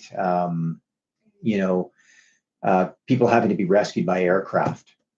I was in the EOC as of about, I think I was here at 6:30. This fire broke out at 5:30. I was working from home as soon as we found out, and I had to start out. So whatever time it was that I got here, I heard that there possibly could be people trapped. And it just, the thought of it, and how scary that would be. But what's amazing though, is we're people available that could fly in a dangerous situation and make sure they rescued people, because with these types of wildfires and preventing loss of life is really what it's all about. That's the main focus. Protecting property and infrastructure is right up there, but first and foremost, it's protecting lives, and there are people putting their lives on the line to make sure that they are saving people. But you may have heard, and over the last several years with all these wildfires, about people who choose not to leave when their property is under an evacuation order. And sometimes it works out okay for them. They stay home, they stay there, and they get away with it. But other times it doesn't, where they've put, and this happened just quite recently, you've probably heard about it in the news, where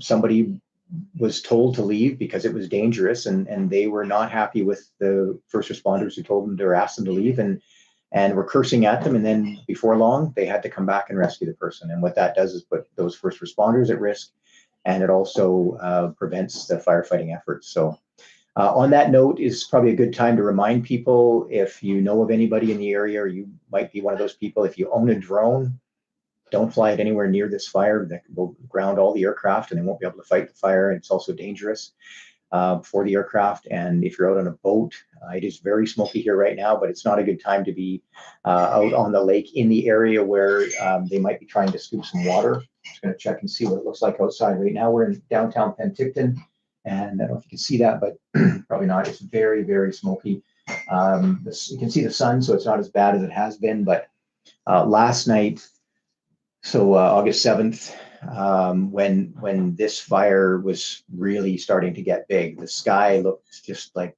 something different. It was just felt like Armageddon. But whenever I say that, the first thing I think of is we don't want to scare people or freak them out, because that was a situation where we've seen fire before. We know that we all have to just start with our plan when that happens. And many of us aren't used to having to evacuate our homes. I wasn't. I've talked a lot about it, but I now know what it's like in person. And I knew that what I needed to do as an individual is be prepared, work with my family, work with my neighbors to make it happen. And we just have to do the best we can do in it. And people will probably be surprised at how they can step up and just, organize themselves when people are relying on them, and when they have to get to safety. I'm just looking to see if I can find a picture. When I came into the RDOS this morning, so geographically, if you're not familiar with the area, you can see on this map here, Penticton is right at the bottom of Okanagan Lake, and near this fire. So this is what it looked like this morning. I don't know if you can see that, probably not. Oh yeah, there you go. There's just a lot of ash on the vehicles here at the RDOS. It just looked like, there had been a volcano or something erupting. And then back to the sky last night. The sky, I've seen some weird skies here with all the smoke that we've seen from wildfires in the region, and also the wildfire south of here. And it looked a little different last night, though. It looked darker and more ominous than I have seen in a long time. This doesn't really capture it, but you can see the plume of smoke. It looked massive. And that's what was happening, is that plume and what was beneath it moved very, very quickly. So, all right, right now we are at 2:30 here in Penticton, and of course throughout BC, oddly enough. And I have for a while, I don't have any new information, but I want to remind you again that any new information on this wildfire, as far as the RDOS and the District of Summerland goes, you'll get information directly from the source here on the website, or also on this live stream. If anything changes or is new, I'll certainly come in right away and share that with you. Probably going to take about a 10-minute break or less, and just take some time to try and get some new details, new information, and then come back on the live stream. So if you want to hold on and maybe just keep an eye on those comments, try and avoid the back and forth on topics that aren't really about this wildfire or that don't help this particular web stream or live stream, because what we're really trying to do, as I've mentioned so many times, is just get information out. It's not a good place for the debate on politics or whatever. I know we did have some elected officials on, but they were speaking specifically to what they are hearing and what they know about this situation. And I think it's always good, because we elect people to lead and to provide leadership, and also be available just for moral support. So if they want to have something to say, that's great. But now is probably not a good time to get into politics on this particular site. If you want to go to your local community Facebook group, feel free. So I'll take a short break, and I will come back. It's again 2:32 right now, but probably in about 5-10 minutes, and we'll continue on. And I appreciate your patience as I pop in and out. But I don't have a co-host. Stand by.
Hello again.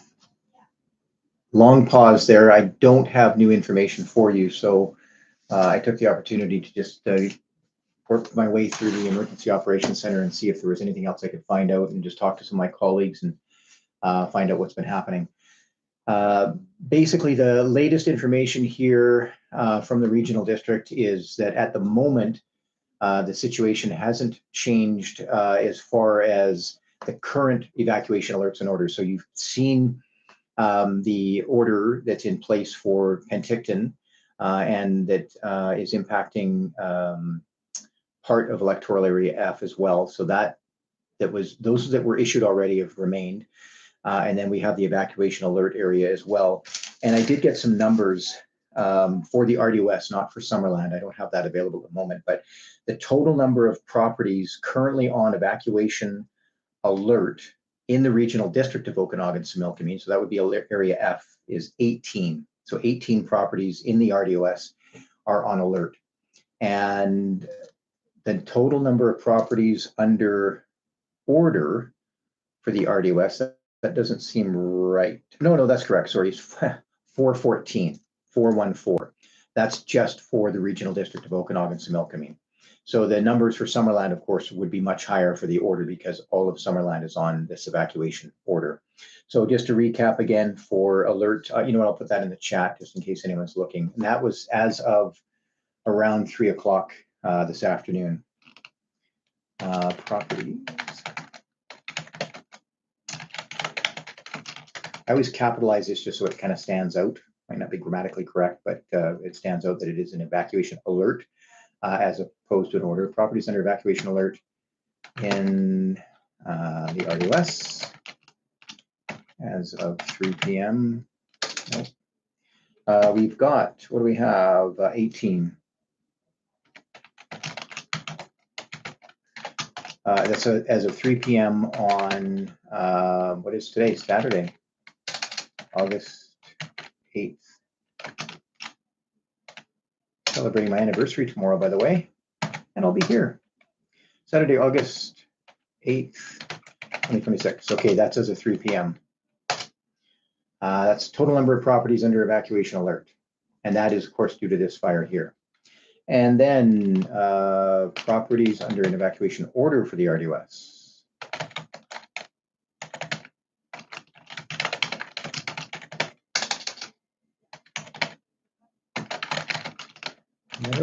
We have 414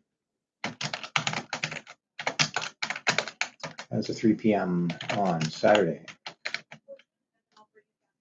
So that's the latest information I have. I don't have the numbers for Summerland, but I will go and see if I can find those for you. Saturday, August. And then, of course, if anything changes, we'll get that on right away. So thank you. So the evacuation, or excuse me, the reception center for evacuees for this region is still the same, and yes, still busy from what we understand. It is at 273 Power Street at the Penticton Trade and Convention Center. Pre-register or register at ess.gov.bc.ca. Thank you for the note about happy anniversary. I probably shouldn't have mentioned that. Yes, I will be able to get some rest. I'm hoping to head home at some point this evening. And hopefully we can get some more new information for you, if anything. You know what, I have had some interesting media calls. One was about temporary access permits. There's a digital system, I guess, in place for agricultural producers. And it's a new system, but it hasn't been actioned yet because, in this particular case, because we're so new into what's going on. I mean, we're not even, I guess, 24 hours into this fire yet. So any kind of temporary access permit wouldn't be relevant just at this point. Earlier, I was talking with you about the difference between an alert and an order, but specifically what an alert means. And that means if your property is under alert, these guidelines for an alert, you can also use if you're in the area where the wildfire is. So for example, if you look at this map, it's a very large area. Probably the BC wildfire map is better. So anybody in this region, anybody who is close to this fire, whether, you know, it doesn't matter where you are in proximity to it, you have to be prepared that things could totally change. And if all of a sudden it goes from nothing to an alert, you need to be ready for that. It could go directly to an order. It doesn't always mean it's going to start with an alert. And so that's important to look at have some situational awareness. Your proximity to this wildfire means that you do want to start getting your head around getting prepared. I talked to a few people who said yesterday, almost immediately after the fire started, they started getting their family ready to leave, even though they weren't on evacuation order, just in case, and they were ready to go. So I think that's an important reminder. I'm going to go back here to what an evacuation order looks like. Quite a bit different and very immediate, and very important that people listen to the professionals, listen to the people who are there to say you need to leave. And I can appreciate not everybody agrees with might have a different opinion of whether there's a wildfire concern or what that might be. But I think it's important if you're asked to leave. I was asked to leave my house last night. I didn't want to leave, of course. I didn't question it because what if, right? And then in the end, the power went out. So it wouldn't have been very pleasant. And now I believe there's some water issues as well for Summerland. So here's now you can find this, as you probably saw, on the Emergency Operations Center website. An evacuation order, fairly simply, just means you must get out, must leave the area immediately. And you need to do so safely. I think that's really the key is you just have to get what you can. The more prepared you are, the better, because it could be tactical. It could be literally somebody knocking at the door and you're looking at the flames. You don't have time to go through things, and you just, there's people who've left with nothing, and it's not a good situation to be in. So if you have the opportunity to get prepared in advance, highly recommend it. Now speaking from experience I didn't want, but useful information for this job. You can register online, or you can go directly to a reception center, depending on what your situation is. You should shut off the gas and electrical appliances. You should close all your windows and doors. That's really important. If you have a gate, you shouldn't lock the gate. You should actually latch it, and that's in case, say, fire services need to get in there. Anyone from, whether it's the local fire department, structural protection, or others, BC Wildfire. So I think that's a really important reminder. Storing your firearms, of course, in accordance with the Firearms Act. Taking critical items only if they are immediately available. And then, of course, your paperwork that you might need. You have to make some kind of plans for your pets and animals, and that's a good thing to do in advance.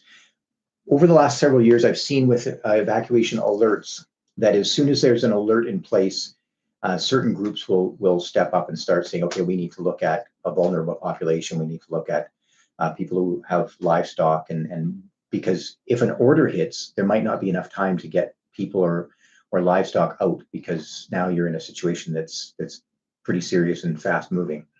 So that's something to keep in mind. An alert is one of the groups that helps.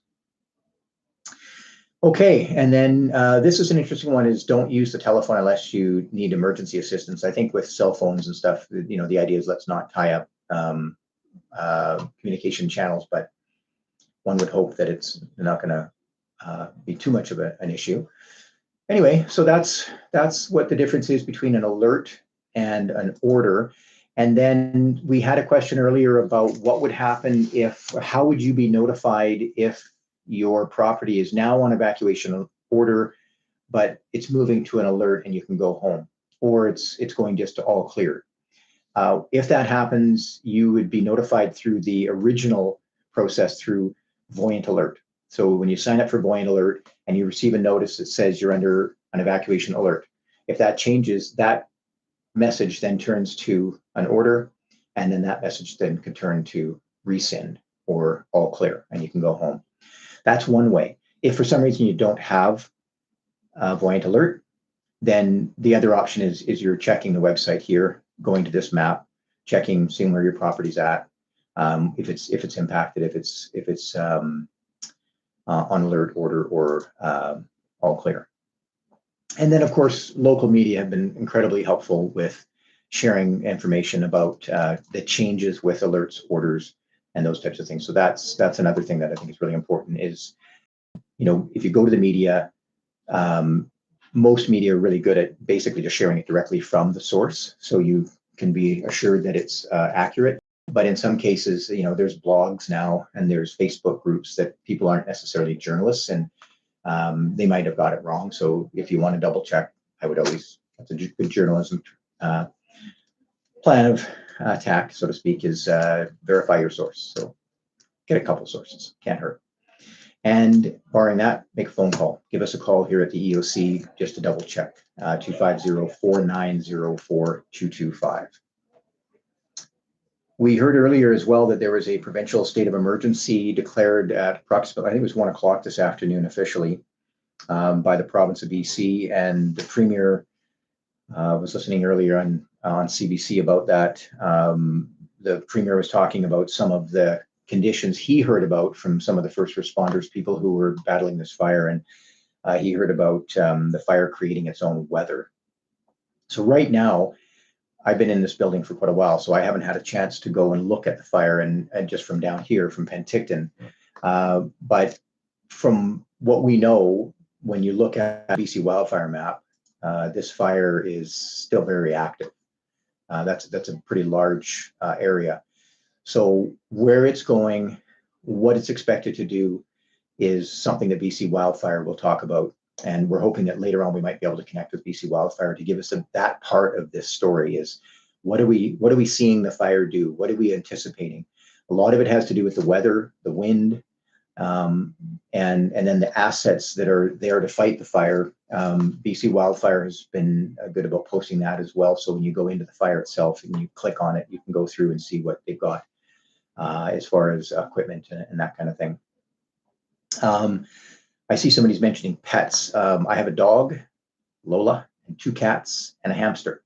And I can tell you that at 1 or 2 in the morning, whenever it was, when we were leaving our home, it was certainly quite a project, along with the children, but to move the pets. And the dog wasn't happy, the cats weren't happy, and the hamster did what hamsters do, kind of oblivious to the whole thing, but maybe troubled. I don't know. I couldn't read the hamster, but anyway, it just reminded me of, when we're here as emergency professionals talking about what you need to do, and then you're put in that position, it kind of clarifies things for you. So if you have pets and you're in an area that's under an evacuation alert, keep that in mind, that what is that going to look like if that changes, especially if it changes on short notice? What do you have? Do you have the dog carrier? Can you take the dog with you? I mean, obviously you have to do something with your dog. You're not going to leave your dog behind, but where can you go? If you're going into a hotel, can you take the dog? If you're going into a shelter, there's a lot of issues. And then some people have multiple pets, so it's not quite so easy. I know people who have goats, and they don't travel that well necessarily. So those are things you want to take into account early. So if you're on an evacuation alert and you do have, say, a bit of a hobby farm, reach out. Call the EOC if you need to, call alert and ask what types of options you have. Are there people who are looking to foster those pets in, as a proactive thing to make sure that if you do have to leave, they're already taken care of. You're not trying to bundle up a bunch of animals and rush down there. And so I think, someone had a good point here about a horse hauler. I think that's so important. Okay. I think I'm going to step out one more time, see where my colleagues are at with the latest information on this wildfire, and see if I can provide you with some new information. On the media front, it's been pretty quiet so far. I can tell you, though, that at 7 tomorrow morning, I'll be joining Global News for their Sunday show to talk with Jennifer about the latest. And often overnight, there will be some new information that's available. And if I have any new information, I will share it. I'll do my best to come up with that for you. But that'll be likely, it might be the same kind of situation here. I don't know if I'll do the same thing where I'm on Global talking to them while here. We'll have to see how that goes. But anyway, I'm going to step out for a moment and I'll come back in just a minute.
Hello, my name is Eric Thompson with the Regional District of Okanagan-Similkameen Emergency Operations Center, and this is our live video briefing.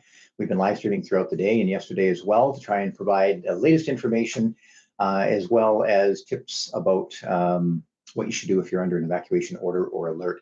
But right now I do have some new information that I'd like to share with you, and if you go to the RDOS Emergency Operations Center website, emergency.rdos.bc.ca, I'm going to put that link in the chat right now. You will see that there are some new evacuation alerts in place, and there is also a new evacuation order in place for Penticton Indian Band. So this map here will show you everything that is new, and I'm going to just click on it, and then it'll give me some of the details for each area.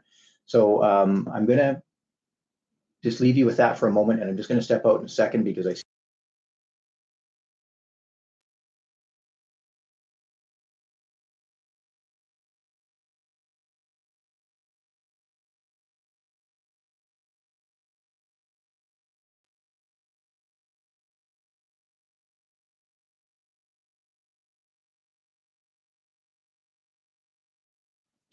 Sorry, I realized I was muted. This is new information, and it's very important for people to be able to check this out. You can also see the posts online, and I'll be right back in just 1 second.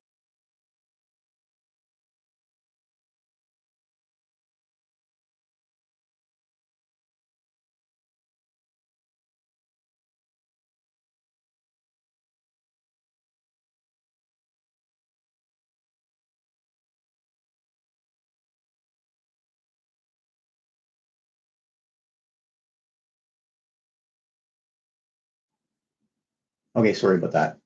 All right, so these are the new, or excuse me, that road, I should say.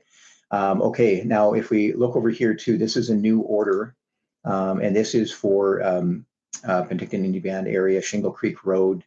What I'm going to do here is just quickly go up to this map, and this one here, actually, if you go to the RDOS. So the RDOS alerts are listed on the website.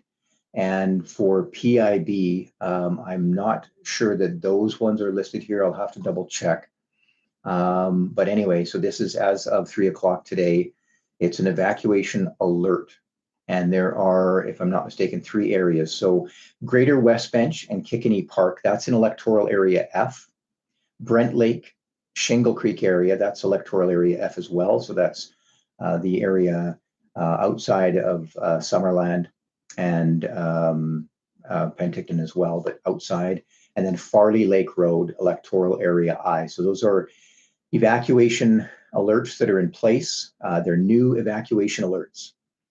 So if you want to get more specific on the addresses, please do look at that interactive map. And as I was talking earlier about an alert, what an alert means is to get prepared in case conditions change. Now, I also want to mention, I talked to you just now about the PIB, Penticton Indian Band, having an alert and an order in place, and I'll click on that in just a moment, but I know that Mountain Road, Skaha Hills, that's the area. That would be, sorry, that's an order. So that's where you can get that new information. And someone just said they got the voyant alert, so those voyant alert notices are going out. But that's for the electoral area, RDOS, so electoral areas F and I, and then also PIB has an order and an alert in place. But the city of Penticton has just put out an information release to clarify and that there is no immediate risk to Penticton residents. The city is encouraging people to stay informed, take steps to be prepared should conditions change. The City of Penticton's Emergency Operations Center has been activated. It's working closely with emergency response partners. And I'm reading now from a news release that was just put out by the City of Penticton. And you can find that at penticton.ca. A reminder on this one as well about the importance of being prepared and what you can do to be prepared. And of course, we'll link as well to this YouTube channel for updates. So that's new information as of right now, 3:49 on the 8th of August. And someone says the connection is spotty. We've actually been having some challenges with the internet here, so I apologize for that. But what you really need to know is if you live in that area this region that now has the status has changed as far as alerts and orders. Very important that you pay attention to what it means for your property, whether it's an alert or an order. And if you have any questions, to call, whether it's the RDOS Emergency Operations Center or PIB to get details, but you're welcome to call 490-4225, that's area code 250, to get any specific details or to clarify. But that map will show you which properties are impacted. And I'm just going to, oh, where'd that map go? Sorry. Just trying to bring up some email. Stand by for just one moment. There we are. Okay, so there's the map again.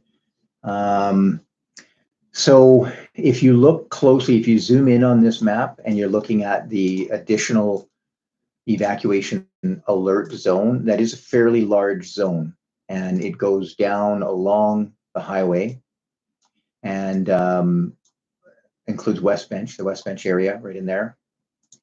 And I'm just going to click on that. So these are the areas here: Greater West Bench and Kickenny Park. And then there's basically a strip. I don't know why the colors are being strange there. Oh, there we go. So it's yellow. Yeah, so it's an evacuation alert there. And then up here is the evacuation order. Let's scroll down here. This was the additional part here. I don't know if you can see my cursor. And so that's Shingle Creek Road from Rooted Stone Acres to North PIB boundary.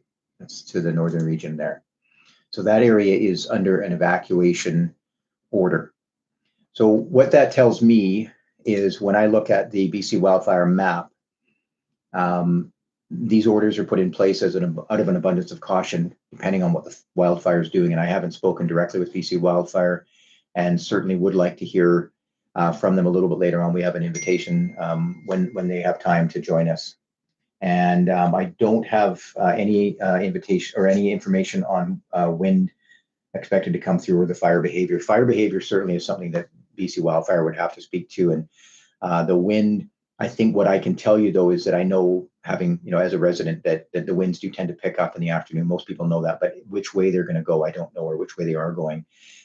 Director Riley Gettins, her area is impacted, electoral area F, and I know she's watching right now. If you'd like to come in and join us and provide an update on behalf of your residents as far as what you're seeing and what you're hearing, please feel free to drop in. It'd be great to hear from you. And I do appreciate all the feedback online from our board, the RDOS Board of Directors, who have been watching this closely, and especially for Director Gettins.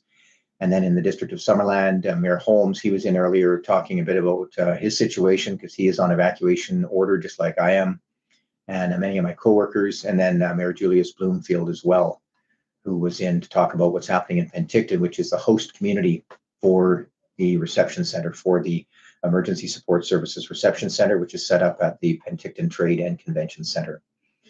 So with that, that is basically the latest news that I can share with you. These documents that I have here, you'll find on the RDOS website, and you can take a closer look. They will be sent to the properties that are impacted. So anyone who is in one of those areas will receive a Voyant Alert notification. And if you, for some reason, don't get that or you're not signed up for Voyant Alert, you can certainly go to the website. There's a question here about West Kelowna. Any risks to other areas outside of this area? Your best bet is to go to the local website or go to BC Wildfire. And I'm looking right now at the BC Wildfire website. I see West Kelowna there, and I don't see any active wildfires directly near West Kelowna. Yeah, so the website is updated, and we'll go back to that map just for a moment. So this is the latest map, the updated version of where the current evacuation orders are. And a reminder again, an order means you have to leave immediately. Recommended that you leave right away. When you leave, you can't go back. So you can't have people going back and forth into those areas for many reasons, specifically because it is likely unsafe. And The area is closed to the public and residents as well. And then there's the evacuation alert areas. So the alert, as you can see, if you live right beside an area under order and you're under alert, take my advice from what happened to me last night, where my property wasn't in an alert or order zone, but it changed quickly and went to an order. If you're close to the fire, you can see the fire, be prepared. And if you proactively want to leave, and if you're able to do so, that's a decision you can make yourself, but getting prepared is certainly the way to go. I saw a lot of people yesterday, or I guess it was early this morning, who were leaving the Summerland area, and they had boats and trailers and things hooked up, and I can understand why people would do that. But with some of these limited egress routes or ways to get out, it can be challenging if people are trying to hook up their boats and stuff, if for some reason there's an issue and it blocks traffic. So I just know in the emergency management world, the best advice is move those trailers and boats in advance if you can, before there's an order when everybody's having to get out, because it's just one more complicated part of what you're trying to do is get people out. So that's just food for thought. So the key here is that if you're looking at this, if you're watching this right now, or maybe someone is going on the website and trying to find out what's going on, if you're confused at all about whether you're impacted, go to the map and then just zoom in and look at your property and avoid it from anywhere. So people, for example, who maybe live on the coast but have property here or visit here, if there's some kind of an incident going on, they'll get a notification either through their phone, text, so a phone call or text. And that can be really helpful. Anyway, if you go to the RDOS website and you go to Voyant Alert down here on the Take Action, you'll find this link, which will give you some information and shows you a bit about how Voyant Alert works. It's fairly straightforward. It just tells you which area is impacted, what the issue is, and what you need to do. And there's a tutorial video that we have on our page that will a few details. And while I have you here, if you are looking for information about the Regional District of Okanagan-Similkameen, about projects and initiatives, and you go to note if you're looking for information, RDOS Regional Connections is basically a series or a web page. It's meant to be interactive for projects, for putting visuals in and timelines and tracking projects, but very specific to that project. So website, but there is a series on there called Regional Matters. So we've been using video as much as we can here at the RDOS, and this Regional Matters is basically an opportunity to explain in a format like this, rather than just an information release, what some of the projects are. And there's one on there about emergency, and you're out for a few days. What would you not want to be without? What would you be sitting there saying, I wish I had, such and such? So he talks a bit about that. We've also got a Fire Smart video, more details on getting ready for these wildfires. What should you do in your property? And then there's a notification tutorial. Basically, we speak with Brian McKinney, who has been incredibly helpful throughout this incident in helping us put out these Voyant Alert messages in a real time. But on this video, he talks a bit about how Voyant Alert works, what you can expect, and that kind of thing. So that's RDOS regionalconnections.ca for the Regional Matters series. And another video that we just did recently was this gentleman here, Barry, who works with the RDOS, talking about why you shouldn't dispose of batteries, because they actually can create a real problem in landfill, where they can basically ignite. There we go. Okay, well, maybe we'll play this.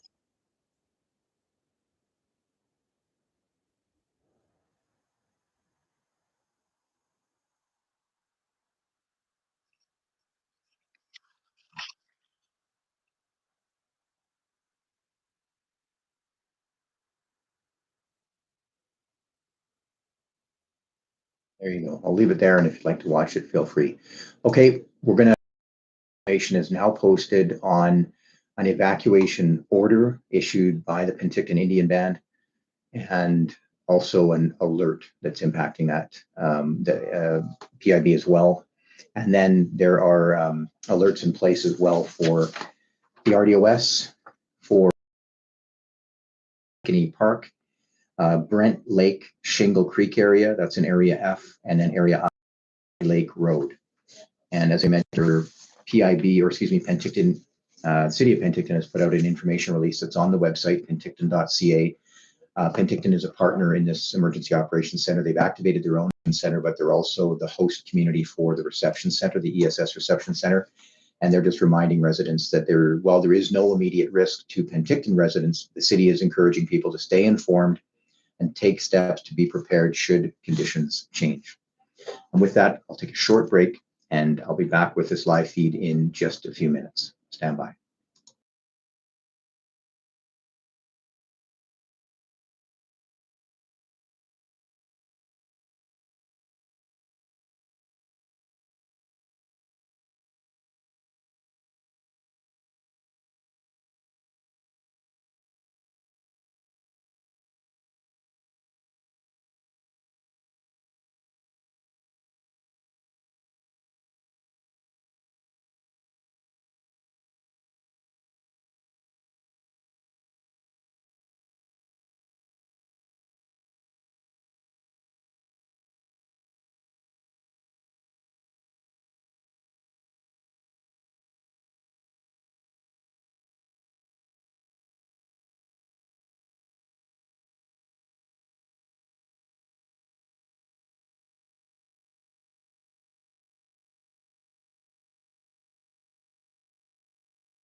Hi, my name is Eric Thompson. I'm with the RDOS Emergency Operations Center, and I'm back again after a very short briefing with the team here at the EOC.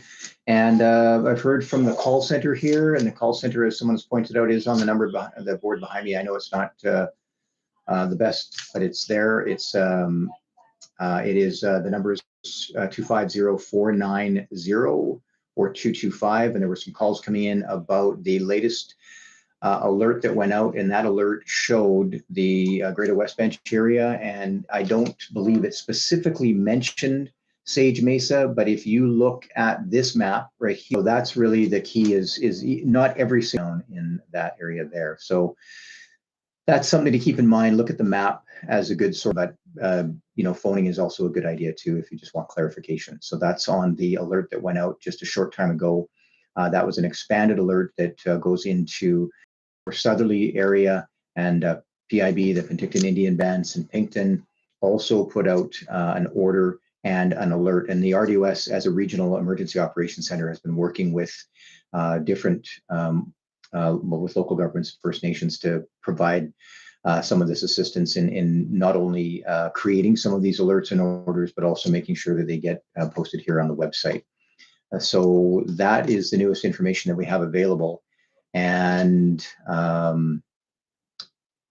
yeah, West Bench says West Bench is not on alert. So what we're talking about here is areas that are inside the regional district of Okanagan-Similkameen. So if anybody is wondering, if you live in that area, you would have likely received the alert. And if you do what I'm doing here and go to this map, I'm going to put the link in the chat, and you zoom in, you see your property in that yellow, you're under alert. That's basically it. And what alert means is that you need to be prepared to leave if conditions change. And so now is the time to prepare yourself, look around your house, what kinds of things can you do? Some people will move barbecues because the propane tank is underneath the house. And so if blowing embers are coming in, is that going to be a problem? You have a wood pile near your house, and they're fire smarting your property. Basically, it's a bit of a last minute thing now. You can take while your property, if your property is under an alert, that could help in the event that fire moves closer to your home. So there is no intention here to scare people by any means, but alert means be prepared. It's giving you an opportunity to get ready to leave if conditions change. So that's why those are issued. I don't have any other new information. I'm going to be stepping away again to take a couple of media calls. But there's it says here, where do people go beyond Penticton? I'm not really sure what that means. Anybody who is in the area and needs to go to the reception center, that's at the Penticton Trade and Convention Center in Penticton. That's at 273 Power Street.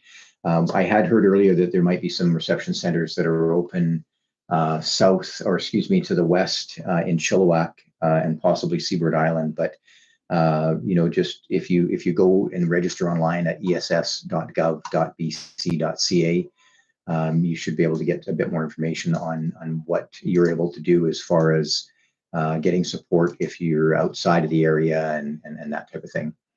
All right, we're going to just take another pause again. I'm going to leave this map up for you. Apologize again in advance that I'm not able to stay here the whole time, but I am trying to fuel in it. That's a really important point. Last night, I noticed that the gas stations closed at a certain time, and people are trying to get gas, and it wasn't possible. So, all right, I'm going to take a quick call, and I'll be back in a minute.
All right, I'm back again. My name is Eric. I'm with the Emergency Operations Center with the Regional District of Okanagan-Similkameen.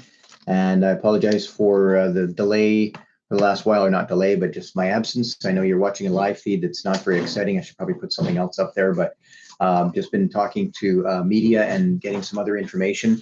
I was able to gather together some numbers, and I'll have to contact one of the media representatives who was asking for this from CP, I believe it was.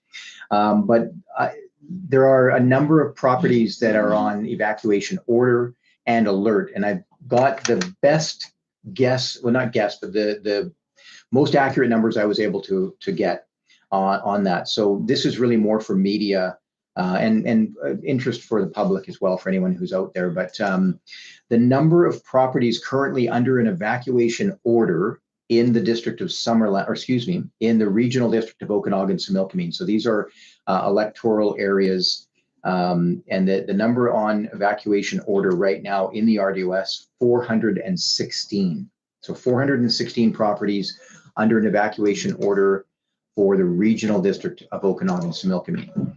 The total number of properties under alert in the regional district, 1,100. So 1,100. Then if we look ahead to Summerland, so Summerland basically has one evacuation order in place for the entire community, including my home, and that's 5,688 properties. So there's about 12,000 people who live in Summerland, and the number we have for properties that are under that evacuation, 5,688. And for PIB, Penn Band, again, I don't speak on behalf of Penticton Indian Band, but I do know that roughly the numbers that are impacted by what you're seeing right there on that map, the new evacuation order, 38 properties, and then for the alerts in Penticton Indian Band, 1,082 approximately. So those are the numbers that I have available. I wanted to let you know as well that right now in the city of Penticton, the reception center is for people who are evacuated from their homes. It's very busy, and there is a limited supply of hotels available in the area. So if you are an evacuee and you are still looking for a place to go, or possibly a new evacuee, if you do have family or friends you can stay with, that would be ideal. Right now there's no group lodging set up, but they're the ESS, Emergency Support Services, are trying to find a place for people to stay. Hotels, and again, there's a limited supply. We did hear earlier that the Peach Fest event, a big event for this region every year, is on pause for today, and then they'll reassess for tomorrow. So Peach Fest not going ahead today. I noticed coming in this morning as well that the Penticton Farmers Market and the Community Market both were put on hold for the day, and likely due to what's going on with the wildfires, but also the smoke. And that's a big draw here in this community. Both markets really, they're just a great community event, draw a lot of people to Main Street in Penticton, but they are on pause for today as well. So that's the latest information I have available for you. Those are some of the numbers of I can share with you. And going back to, we've been here on YouTube for quite a while. I can't recall, it was 5 hours or so, and then we had a stream earlier, but we had to restart it. But we were talking earlier with Graham Statt, who is the CAO of the District of Summerland, and he really put it into perspective this morning and what we're dealing with. The first morning after a very large incident, there's a lot of questions and people are wondering about going back to their homes. So some of the work that will be happening, in addition to continuing to fight this fire, which is what BC Wildfire and all the crews they're working with are doing.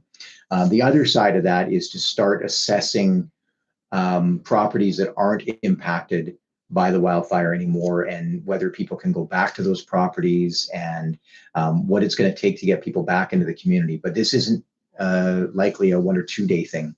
Some properties, if people have to access them, certainly access permits would be looked at some point. And I certainly can't guess when that will be, and nobody seems to know right now because there's still so much going on. But as we move forward, when you look at a place like Summerland that doesn't currently have power, to the best of my knowledge, and there may be challenges with some of the other infrastructure, it could take a while to get people back into their homes. And certainly every effort will be made to not only make that happen, but make sure that we can share it with you directly. All right. Okay, I see that there is a post on here about RCMP. I'm going to go and confirm that information and come back and give you what I can.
Hello again, my name is Eric. I'm with the RDOS Emergency Operations Center, and I'm back again for just a few more minutes here. We're keeping this live stream going for the next little while, just in case any new information happens. In case you've just joined us, we did talk earlier about the new evacuation order and new alerts that are in place that you'll see on the RDOS map there. So, link in the chat again for people who may not have seen it or who are just joining us. And this is where you can check the map out and take a look to see if your property is impacted by an alert or an order. And I'm just going to get back to or comment on something we saw earlier on a story in Castanet, and it was about a potential fatality. Here at the RDOS, we certainly can't comment on that because it's an RCMP matter. That information has not been shared with the RDOS, and any questions about it to confirm, you'd have to go through the RCMP. And I'm just looking at the Castanet article now. So when the RCMP send out information releases, sometimes we do receive the information releases, and normally we do actually, but I haven't seen that information release. And I certainly can't comment on that information or confirm it, but it was a Castanet story that talks about what may have happened as a result of the Bald Range wildfire. So we'll have to leave it at that because I don't have any more information on it. Just a few minutes ago, I mentioned that we have some new numbers available for the total number of properties that are impacted by the wildfire that's burning right now. And for the regional district of Okanagan-Similkameen, there are 416 properties, 416 that are impacted by, or that have an order. So 416 properties in the RDOS under an evacuation order, 1,100 properties under an evacuation alert.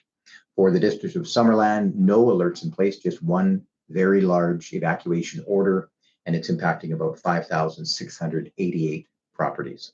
For the Penticton Indian Band, you can see on the map there that those the alert and the order is in place. And for PIB, there are, to the best of our knowledge, 38 properties under order.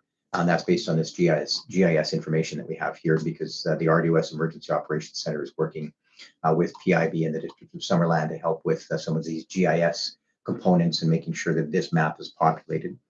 So 38 properties under order for PIB and approximately 1,082 properties under alert. So if we zoom in on the map here, you can see exactly which areas are under evacuation order in red and evacuation alert in yellow. I'm going to go over to Drive BC to check on the highway again, do a quick refresh, and it looks like the highway is still closed. If you are traveling in the area, the best place to check is Drive BC. There was some questions about whether 201 was a good option. Not necessarily a good option, but you know, it's just not meant for a lot of traffic, and I don't know what the latest is there. From where I'm standing, I haven't heard on it much about it, but I do believe flaggers will be in place to manage any traffic trying to take that back route up to Kelowna. So basically, if you're looking at this map here, you see across the lake to the east, there is a Forest Service Road, 201 Forest Service Road that goes in behind there. And it's sometimes used as an alternative route, but it's not maintained to the specifications or to the extent that you'd want it to be heavily used. So the two options to get around this wildfire, if you look at that map and look to the west, and you see Highway 3A and all the way over to Princeton, it looks like there is some kind of an issue here. I don't know what that is, but anyway, Drive BC, drivebc.ca is the place to go and check out anything to do with the roads, and they are very good about updating this situation here as well. I think we're going to leave this feed open for a while, but I'll be stepping away now and again. We've got some media interviews coming up, and what we've done so far, if you just joined us, is I just left the microphone open and the interview rather than just having dead air. And one is coming up at about 6:30 with Sophie Louie from Global, and also Al Jazeera at 7:15. Al Jazeera from Malaysia called and wants to know about this wildfire.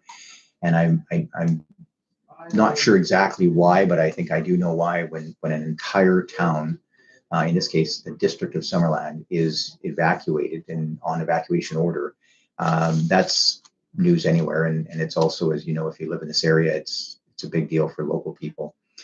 There are a number of people here at the RDOS Emergency Operations Center who live in Summerland who are, like myself, impacted by this evacuation order, and it makes what we're doing a little bit different. And you know, we have to stop every once in a while and check in with our families and make sure everyone's okay.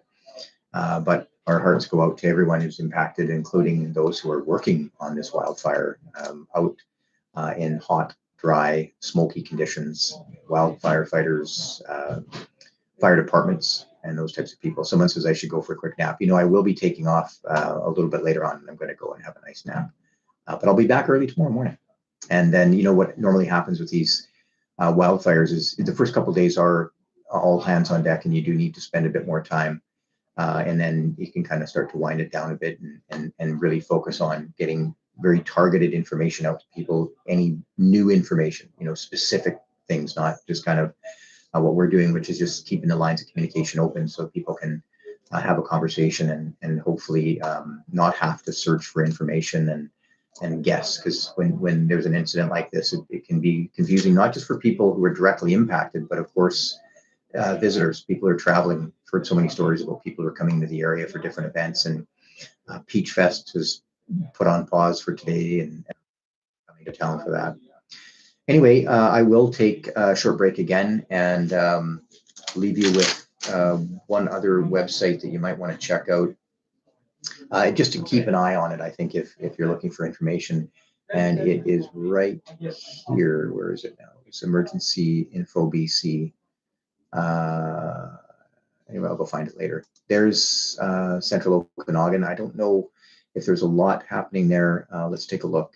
So just north of Summerland is the boundary for the regional district of Central Okanagan. And it looks like there is an evacuation order, and also see the map and the latest information from regional district of Central Okanagan. So we'll go back.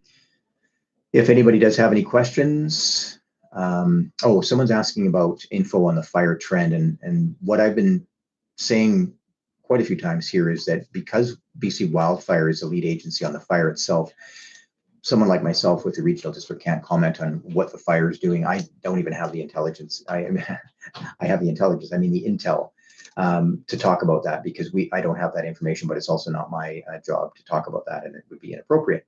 But what I can do is tell you that if you go to the website for BC Wildfire, bcwildfire.ca, you can see the current information about this wildfire. And when you do a bit of research and you look at that map of where this fire is, and you can click on to see how big it is, and then you go over here to the RDOS map and you see that in the last couple of hours, a new order was put in place and some new evacuation alerts. That can tell you a little bit about what the situation is. And our role at the regional district of Okanagan-Similkameen is to work with BC Wildfire, take their recommendation, and then activate those alerts and orders, along with Penticton Band has done the same thing, and Summerland as well. And that will give you some idea of what's going on with the fire. But it is important to remember that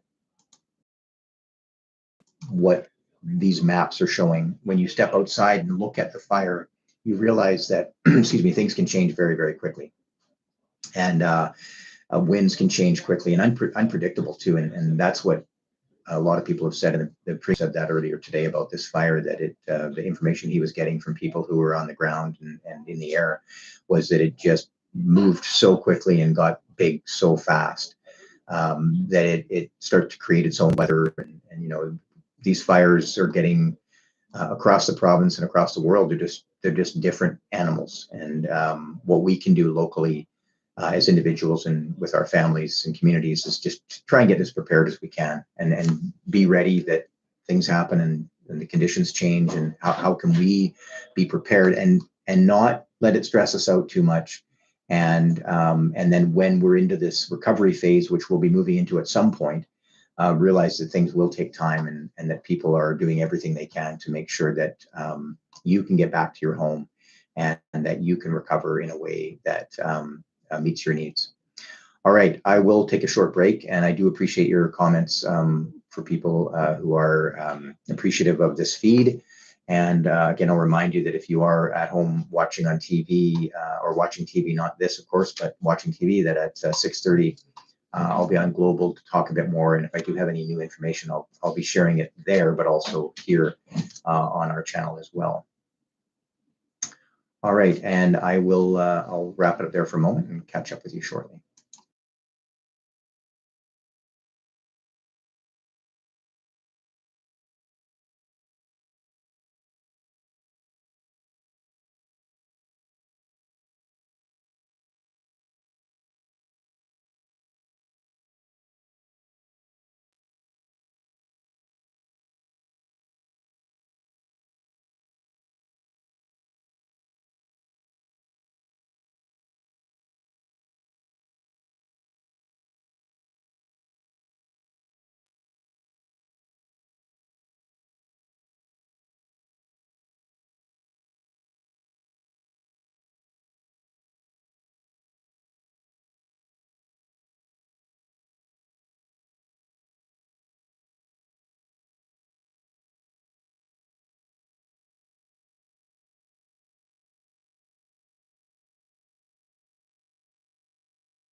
Hello again.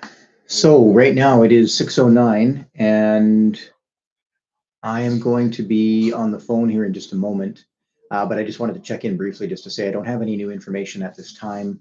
I'll do an overview in just a few minutes for those of you who are watching, just to talk a little bit about some of the reminders, some of the information that we've covered through the day, and what our timelines are for the next little while, what we're planning through the rest of today, the type of information you can expect, and then also looking at what we're going to be doing for tomorrow. And tomorrow, I think we'll be on this feed probably starting at about 7 o'clock because I have to come in for an interview anyway. So I figure we might as well get this started and then just have it available. And then certainly if conditions change or there's new questions about evacuations, alerts, or emergency support services, we can certainly talk about it then.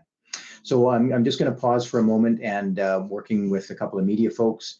Again, I don't have any new information, but I'll just remind you that a lot of the links that you're looking for, you'll find on the RDOS website. My colleague Kate is preparing an information release right now that will kind of condense some of the different things that have happened, to aggregate them. Some of the alerts that have gone out, the orders, and we've also got those numbers as well on how many alerts and orders are, how many properties are impacted. So,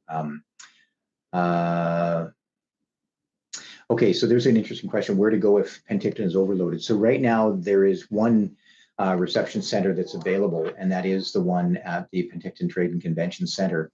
So if you're saying overloaded as in there's just no capacity, I can certainly ask about that and see if there are, if there's a contingency for that. And if there's any other opportunities, but I'm going to have to take off right now. But I haven't heard that there are, but I'll let you know if I find out. Okay, stand by. Hi, Eric speaking.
Right.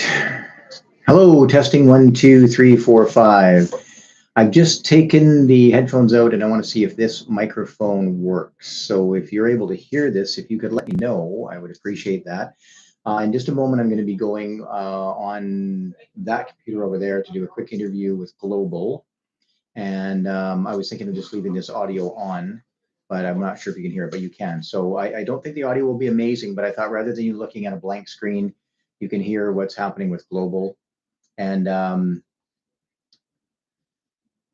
transcript of the live feed, you know, I'll have to double check that here in the in YouTube, because I believe, if I'm not mistaken, you can set it up when you're watching it. You can ask for the captions, but I'll have to double check that. I do appreciate that. That's an important component of this. Anyway, I'm going to get going on this computer here, and I'll just leave this audio on. So appreciate that it's not amazing, but better probably than just dead air and nothing else. So I'll see how this goes. So you won't be able to hear what Global is saying though, because I'll have to have these headphones in. Otherwise it doesn't sound very good. It's kind of behind the scenes.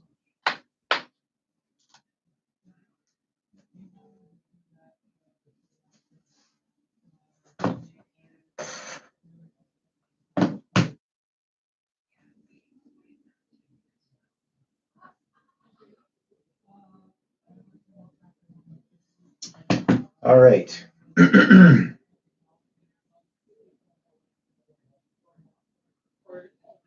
All right, looks like I have a minute before I can call in. I just wanted to double check here, or just reconfirm. If you just joined us, we're planning here at the RDOS Emergency Operations Center to wrap things up here probably at around 7:30.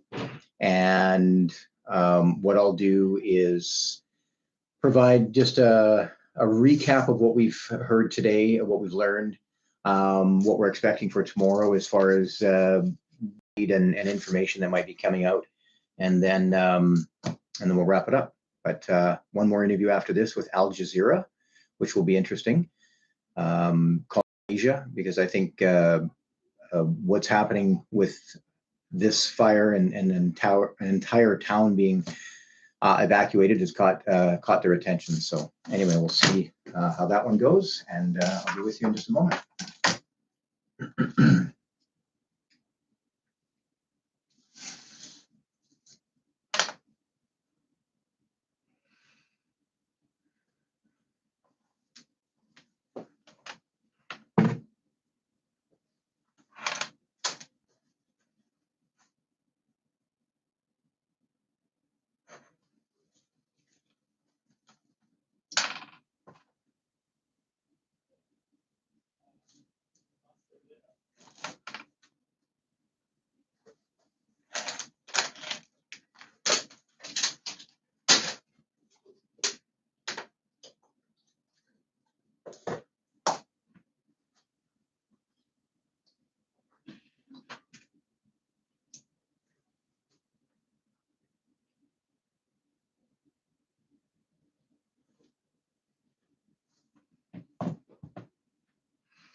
Good. How are you?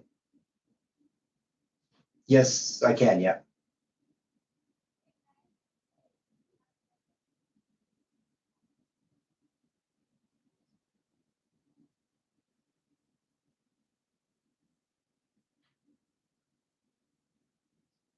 Okay.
Good,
how are you?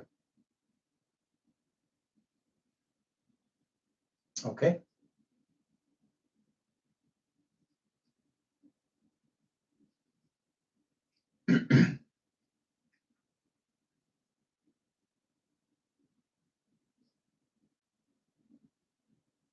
Yeah.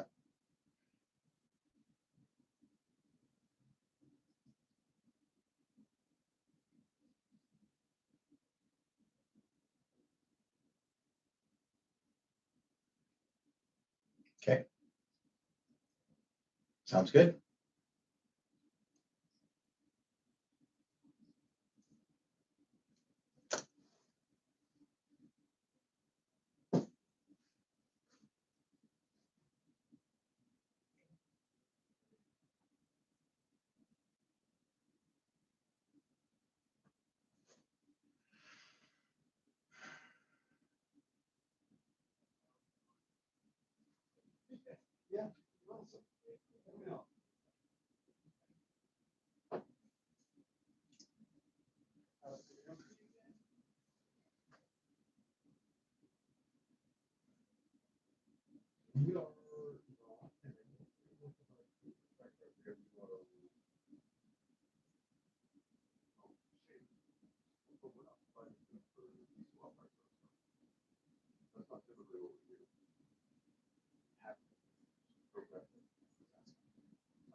So SUVC dedicated.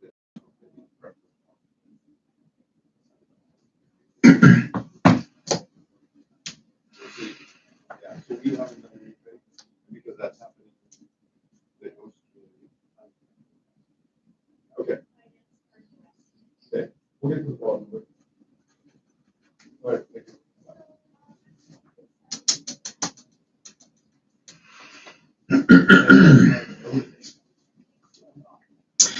To the YouTube feed there, we're just about 2.5 minutes away from this interview, and I know it's not very riveting YouTube, but we're leaving the live feed open with audio, so you'll be able to hear what I have to say to Global, and then I'll come back and do a quick recap, and then we'll probably turn the live feed off at around 7:30, and then we'll aim to resume tomorrow, Sunday morning at around 7 a.m.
Well, I was here in the Emergency Operations Center last night till it seemed like about midnight. And I learned that the evacuation order for the District of Summerland was going to be extended to the entire community. And I live in Summerland, so I realized that that meant I had to get home as quickly as I could.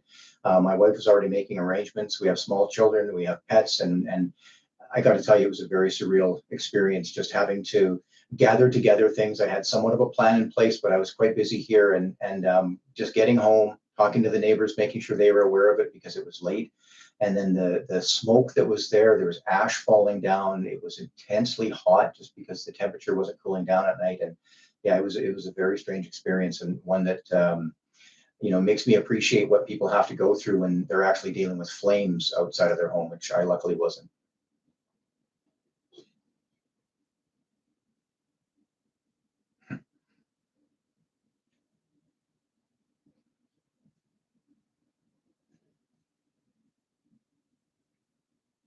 Well, we were talking about 12,000 people. There are some 5,000 or more properties involved in the order. So Penticton is the host community, and they've jumped in to help out. And there was an initial evacuation reception center set up, and that quickly had to be moved. And actually, there was one in Summerland before that. But the Penticton Trade and Convention Center has been set up. It is busy. There's certainly some capacity challenges because you've got so many people in such a short amount of time. But the emergency support services program and the city of Penticton and all the people who have jumped in to help out have really made it work the best they can. And it just requires some patience, certainly, from people. And anyone who has a place to go and stay, especially those who are on evacuation alert right now, who are not on order, if you have a place to stay, because hotel rooms are certainly difficult to come by.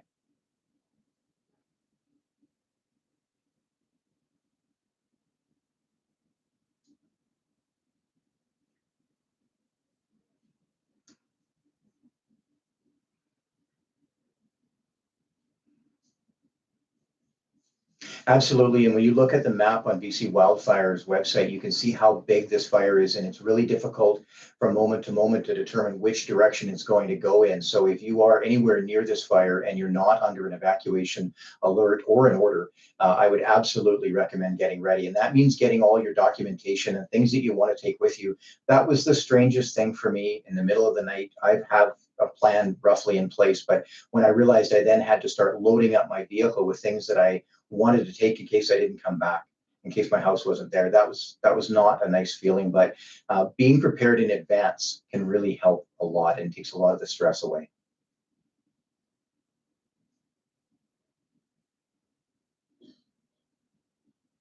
Well, it can certainly save a lot of time and a lot of hassle for people, because if you're having to go do it in person, that takes time.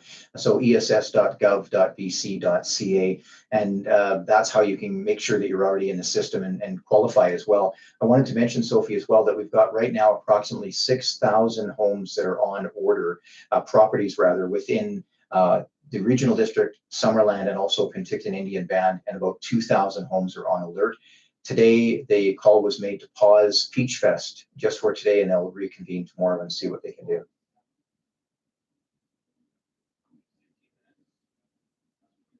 Thank you.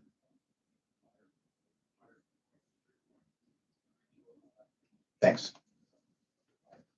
Okay, bye-bye.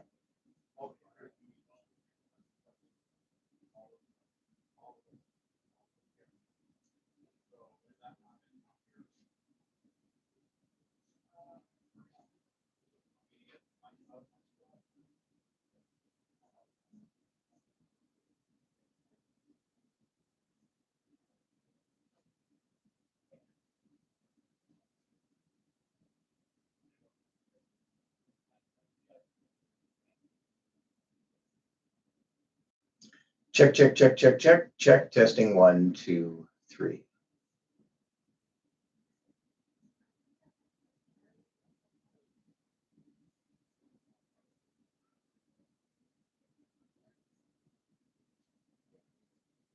Good, how are you?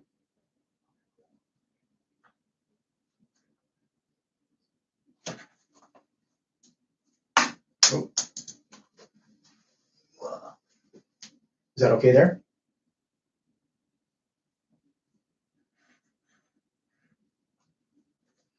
One, two, three, four, 5.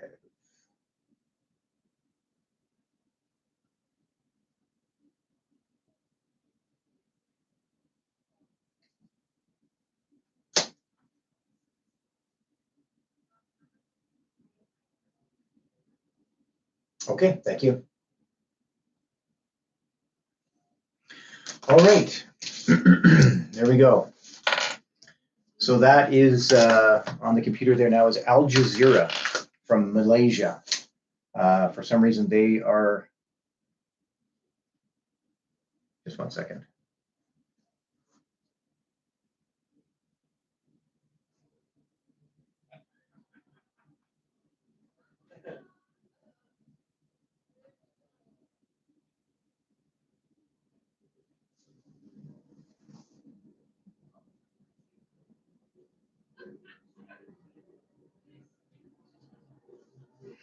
All right, I'm going to do a quick recap here in just a moment, so just stand by, please.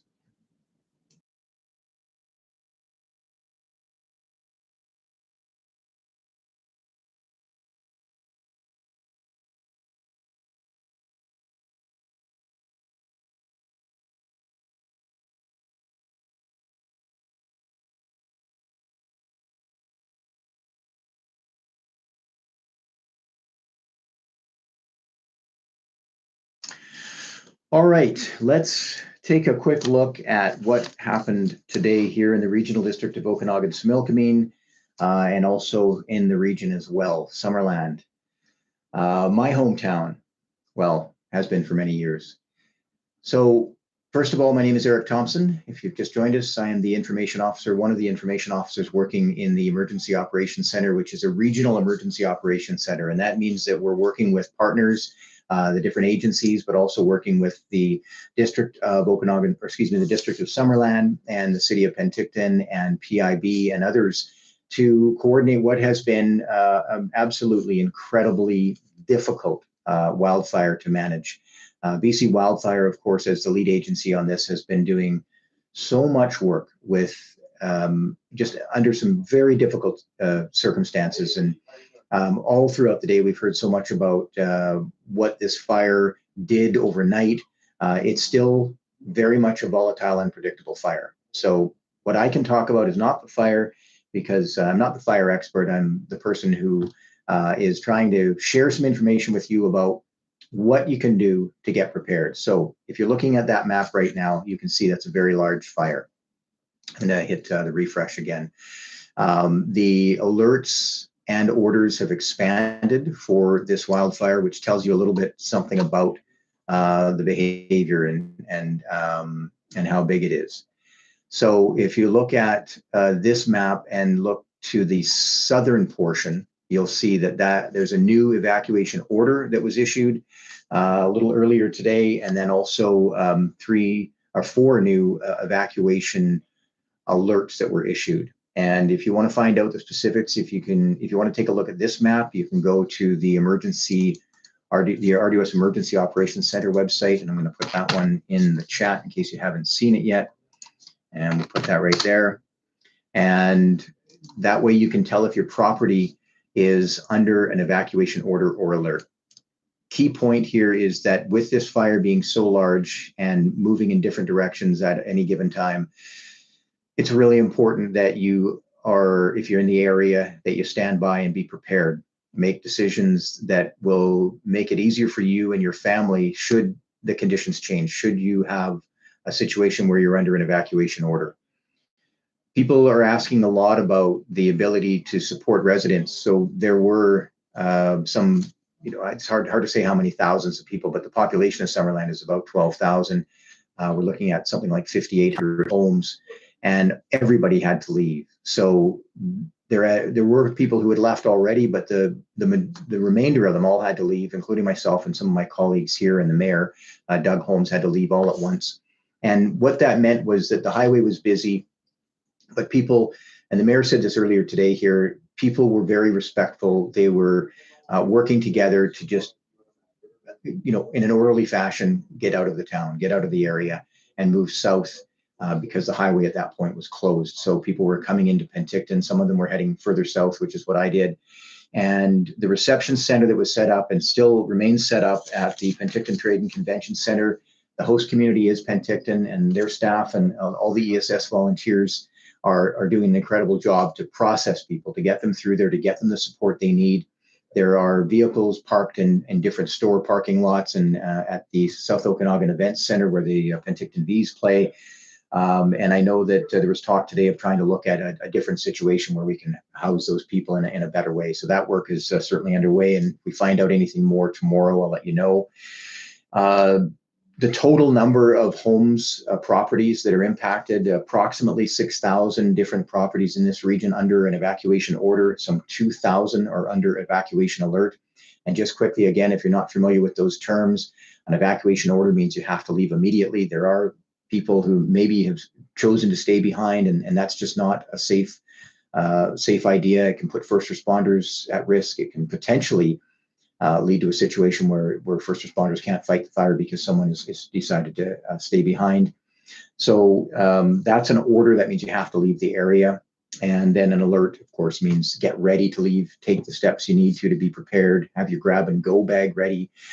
I was saying this all day yesterday, talking about that, and then all of a sudden it happened to me and I had to start doing what I was talking about. And I can tell you that big difference, talking about it versus doing it. But I had it in my mind knowing exactly what I needed to do. Make sure my family's safe, make sure we have what we need. I made a few mistakes. I didn't grab a toothbrush, but I have one now. Just little things like that where I just was thinking about the bigger picture and I wanted to go talk to my neighbors and make sure they were okay. But it was a trying time, but we got through it. And just like with this situation here, we've got a big fire in the area. It's causing a lot of concern, but we'll all get through it. We will, and we'll make sure that we're safe, because first and foremost, any emergency like this, the priority is life safety, making sure that people are safe. Property is important, but it can be replaced.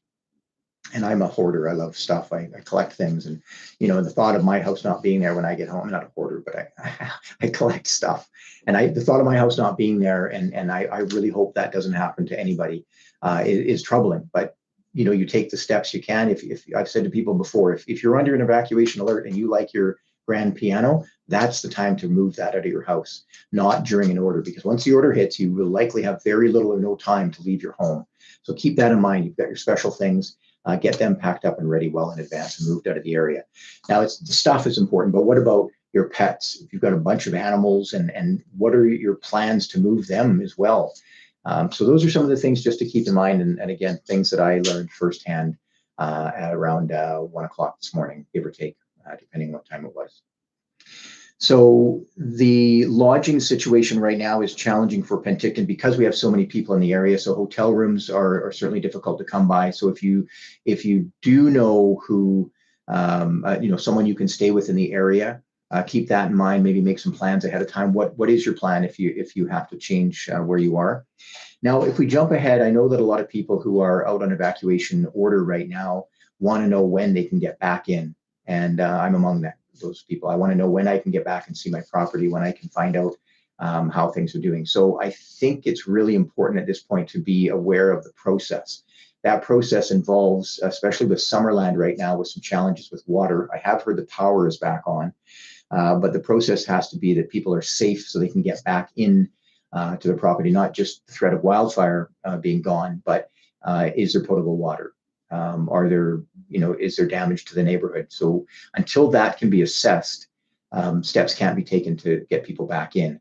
And then it's the longer picture of recovery and what that looks like. So it will be a long process, but again, we'll get through it. And the RDOS and the other agencies and municipalities and First Nations involved will be available to make sure that it happens. And I think with things like YouTube, we can make sure we can give you as much information as possible. We certainly won't be live streaming all the time, but the information will be made available as soon as it's confirmed and available. With that, I think I'm going to pause now. I did see a mention there about getting back to my family. Absolutely, that is on my list. I have one more interview with Al Jazeera at 7:15, and I'm going to go back and I'm going to be with my family and just chill out. People keep saying, are you okay? I'm like, yeah. If I keep working, I'm actually okay. It's when I stop and sit and have a break. So I'm going to keep it going right to the end, just like I do trail running, and you're not done till you're done. But yeah, I'm going to go and be with my family. That'll be really nice. And I think at that point, I've pretty much said everything that I can say. Where the reception center is. It's on Power Street. You're familiar with the alerts and orders. You've asked some great questions, provided some good advice. I do appreciate that. And I'll wrap it up for now. One last interview, which I'll just leave the mic on at that point. So that's about 7:15, and then we'll wrap it up by 7:30, and I'll see you again tomorrow.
Hello again. I'm just standing by for last interview of the day with Al Jazeera.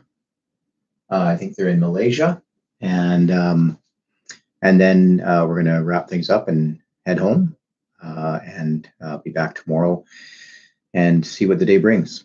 I hope you're all doing well and staying safe out there. And thanks for all of you who have joined in on the conversation and provided some good feedback and some interesting and important questions as well.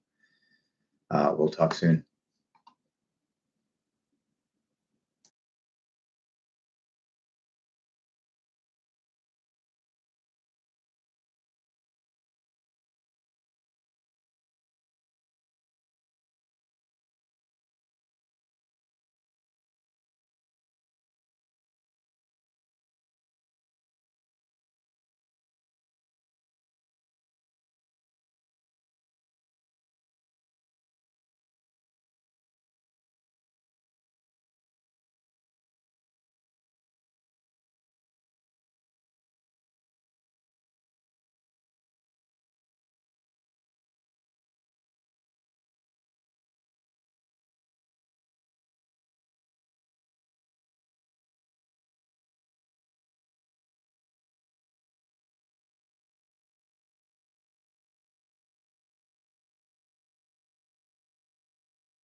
All right, I'm going to leave the audio open for this one, for this interview, and we'll see how it goes.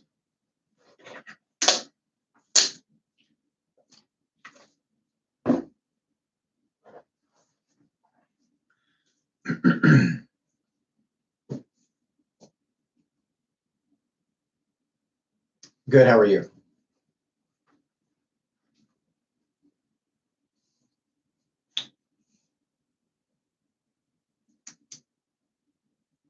Okay.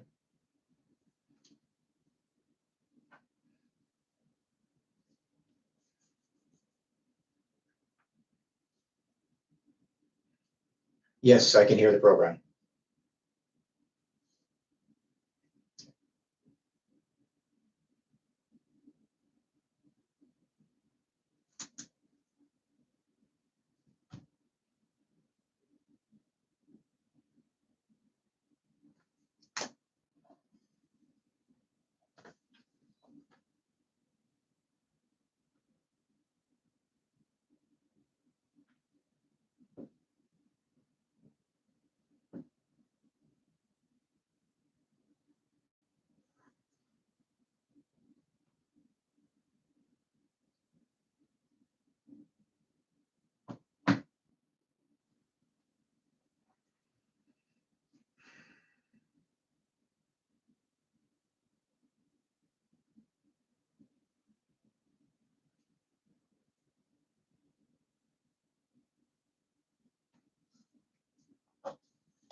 Hello.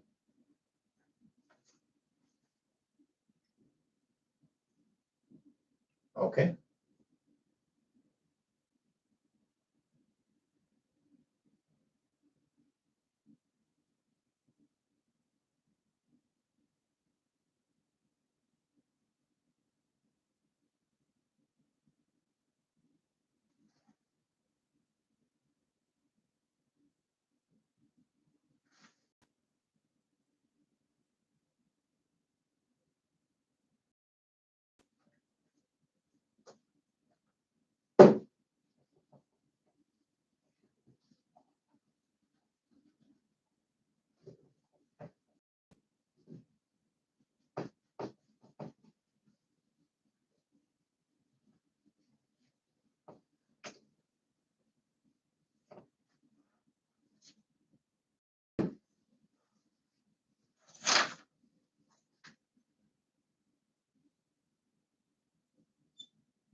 For those of you watching on YouTube, I'm just waiting. I'm joining this program from Doha, and they're talking about several other news items. So they also asked if the information behind me on the whiteboard was confidential, and I said no, but it is written in Chicken Scratch, so I'll maybe improve it for tomorrow for our YouTube feed.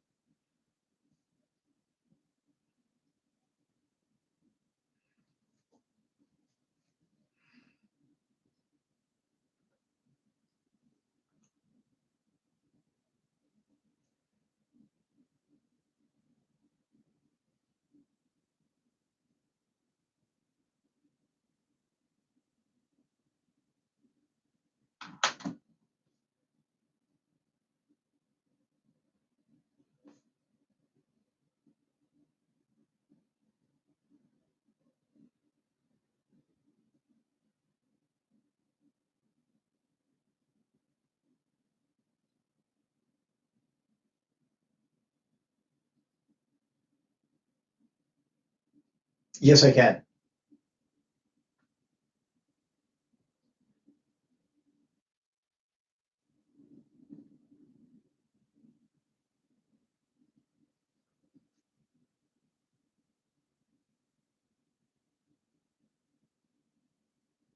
Yes, I did. I mean, my family and a few of my coworkers as well. I'm back at work. We're in Penticton, so we're about 15 minutes south of the fire, 15, 20 minutes south of the fire. And I'm staying south of here.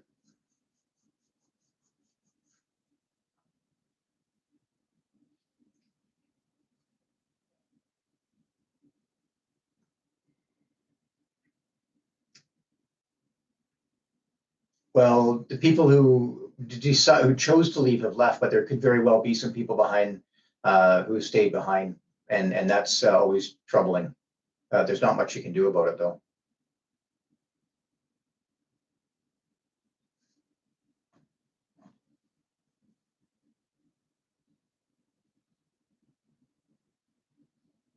Okay. Okay. Okay.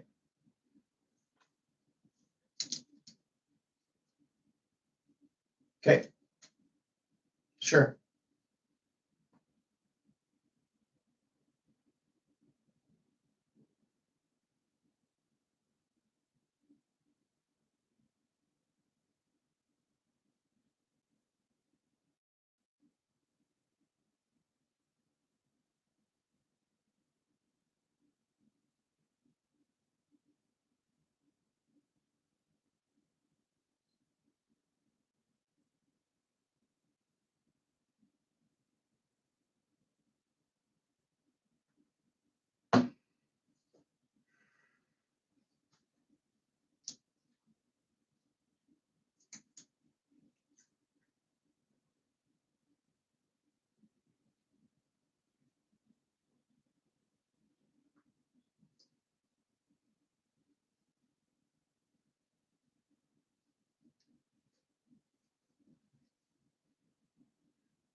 Well, it is certainly a little troubling to not know when we can go home.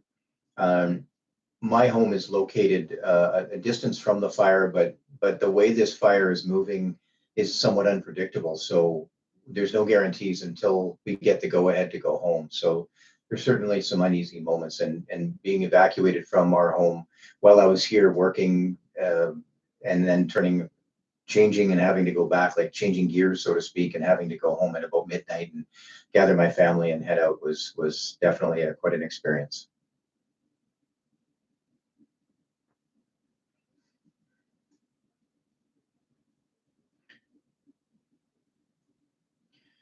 Well, it's the fire behavior that is most concerning. BC Wildfire Service, the lead agency on this fire in the response, was just talking about dry fuels, warm air, and a growth in such a short period of time initially, but now it's really still a very ongoing dynamic situation. There are some 6,000 homes that are on an evacuation order. That means those people have to leave the area. They shouldn't be there. Another 2,000 homes within this region who are on an alert. That means they have to get ready to go at a moment's notice. Today, the evacuation order area was expanded along with the alert area. So it's just a matter of watching where this fire is going to grow.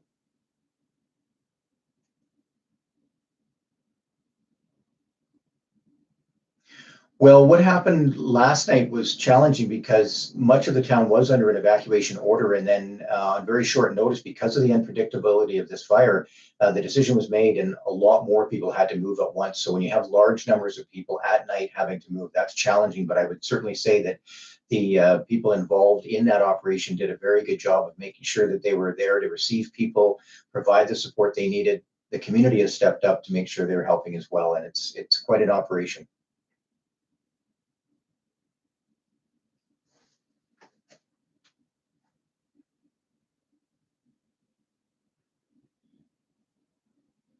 You know, I've heard that term so many times, and I think what people in the emergency management field are saying is that it's not really the new normal, it's just normal. This is what we experience. And when I hear some of the terminology around a fire like this, where people say they haven't seen that behavior before and it was unpredictable behavior, you know, we've heard that in other fires too. So it's just such a dynamic, changing situation that you know, you think you understand what's going to happen and you don't always. So it really is a reminder for people who live in areas that are prone to this to be prepared for the unexpected.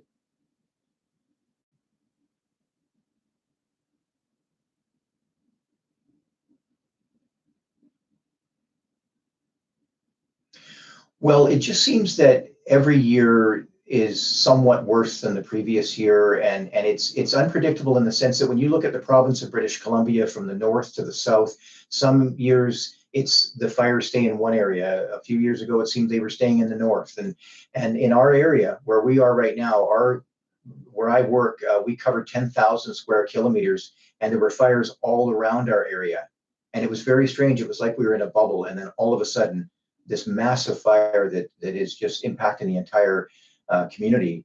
It is just a matter of we need to take steps to be resilient, and obviously mitigation is important. A lot of work has been done around that to clear out some of those fuels and the forest fuels, but also prepare communities to how do you adapt when these big events happen, and how can you be prepared so that you're not caught off guard, and preventing loss of life is really one of the keys to all of that.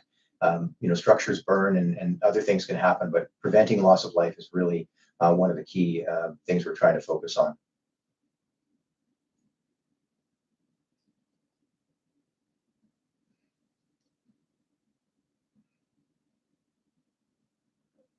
Well, in the work that I do, I'm in communications and providing information. We're actually live streaming right now on YouTube, and we've been doing so all day and most of the day yesterday as well, providing information and just some comfort to people, because a lot of times when a situation like this happens, you feel a little bit helpless.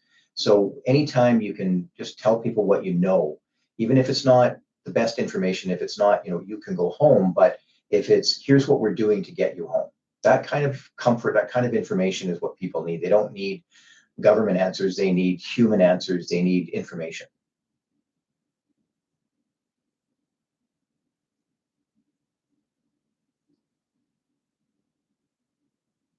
Thank you.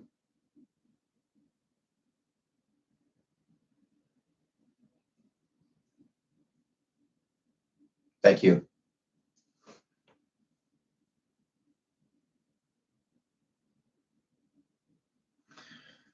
Okay. And we're back. I think I'll just leave that out. Okay. That was Al Jazeera out of Doha, I think. It's really interesting to hear that perspective. That was, you know, that's an international reporter who's far, far away from this situation. And they had a reporter who was, I'm not sure if he was on the ground or not, but the report that I just heard was talking about what's going on in this province. And the focus, I don't know if you could tell from the question, it was, you know, how are you learning to deal with this, you know, the new norm, so to speak. And as I said in that interview, it's not really the new norm anymore. We're having fires more often, and they're larger and more intense and bigger than the last year. But what we can do as communities is make sure we're prepared. What does that look like? And that's fire smarting our own properties. It's communities fire smarting. It's governments getting together to make sure that it's funded to clear away debris and that type of thing. Excuse me for just 1 second. Hello there, Eric speaking. Hi there.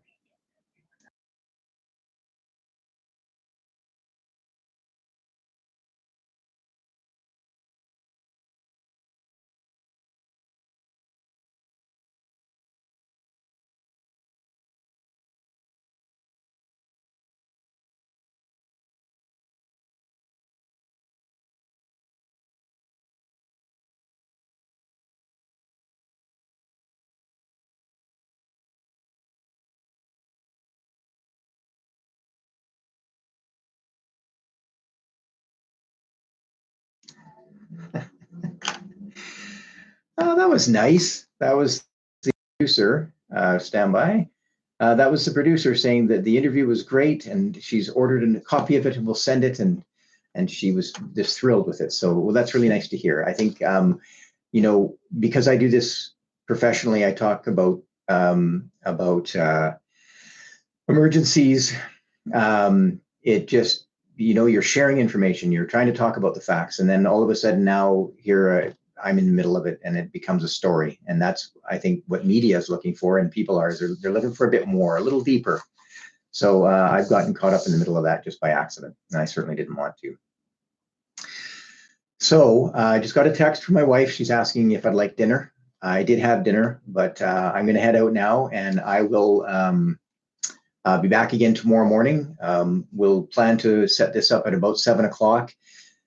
I was in a briefing prior to this and heard from BC Wildfire on the latest. There's no new information that I can share with you or that has come out, other than I want to reinforce what we've been talking about, and what I've heard from our crew here is that we all need to be prepared. This is a large fire. You can see beside you there, or beside me in this window, what the information, or the orders and the alerts look like. It's a bigger area than what we had yesterday.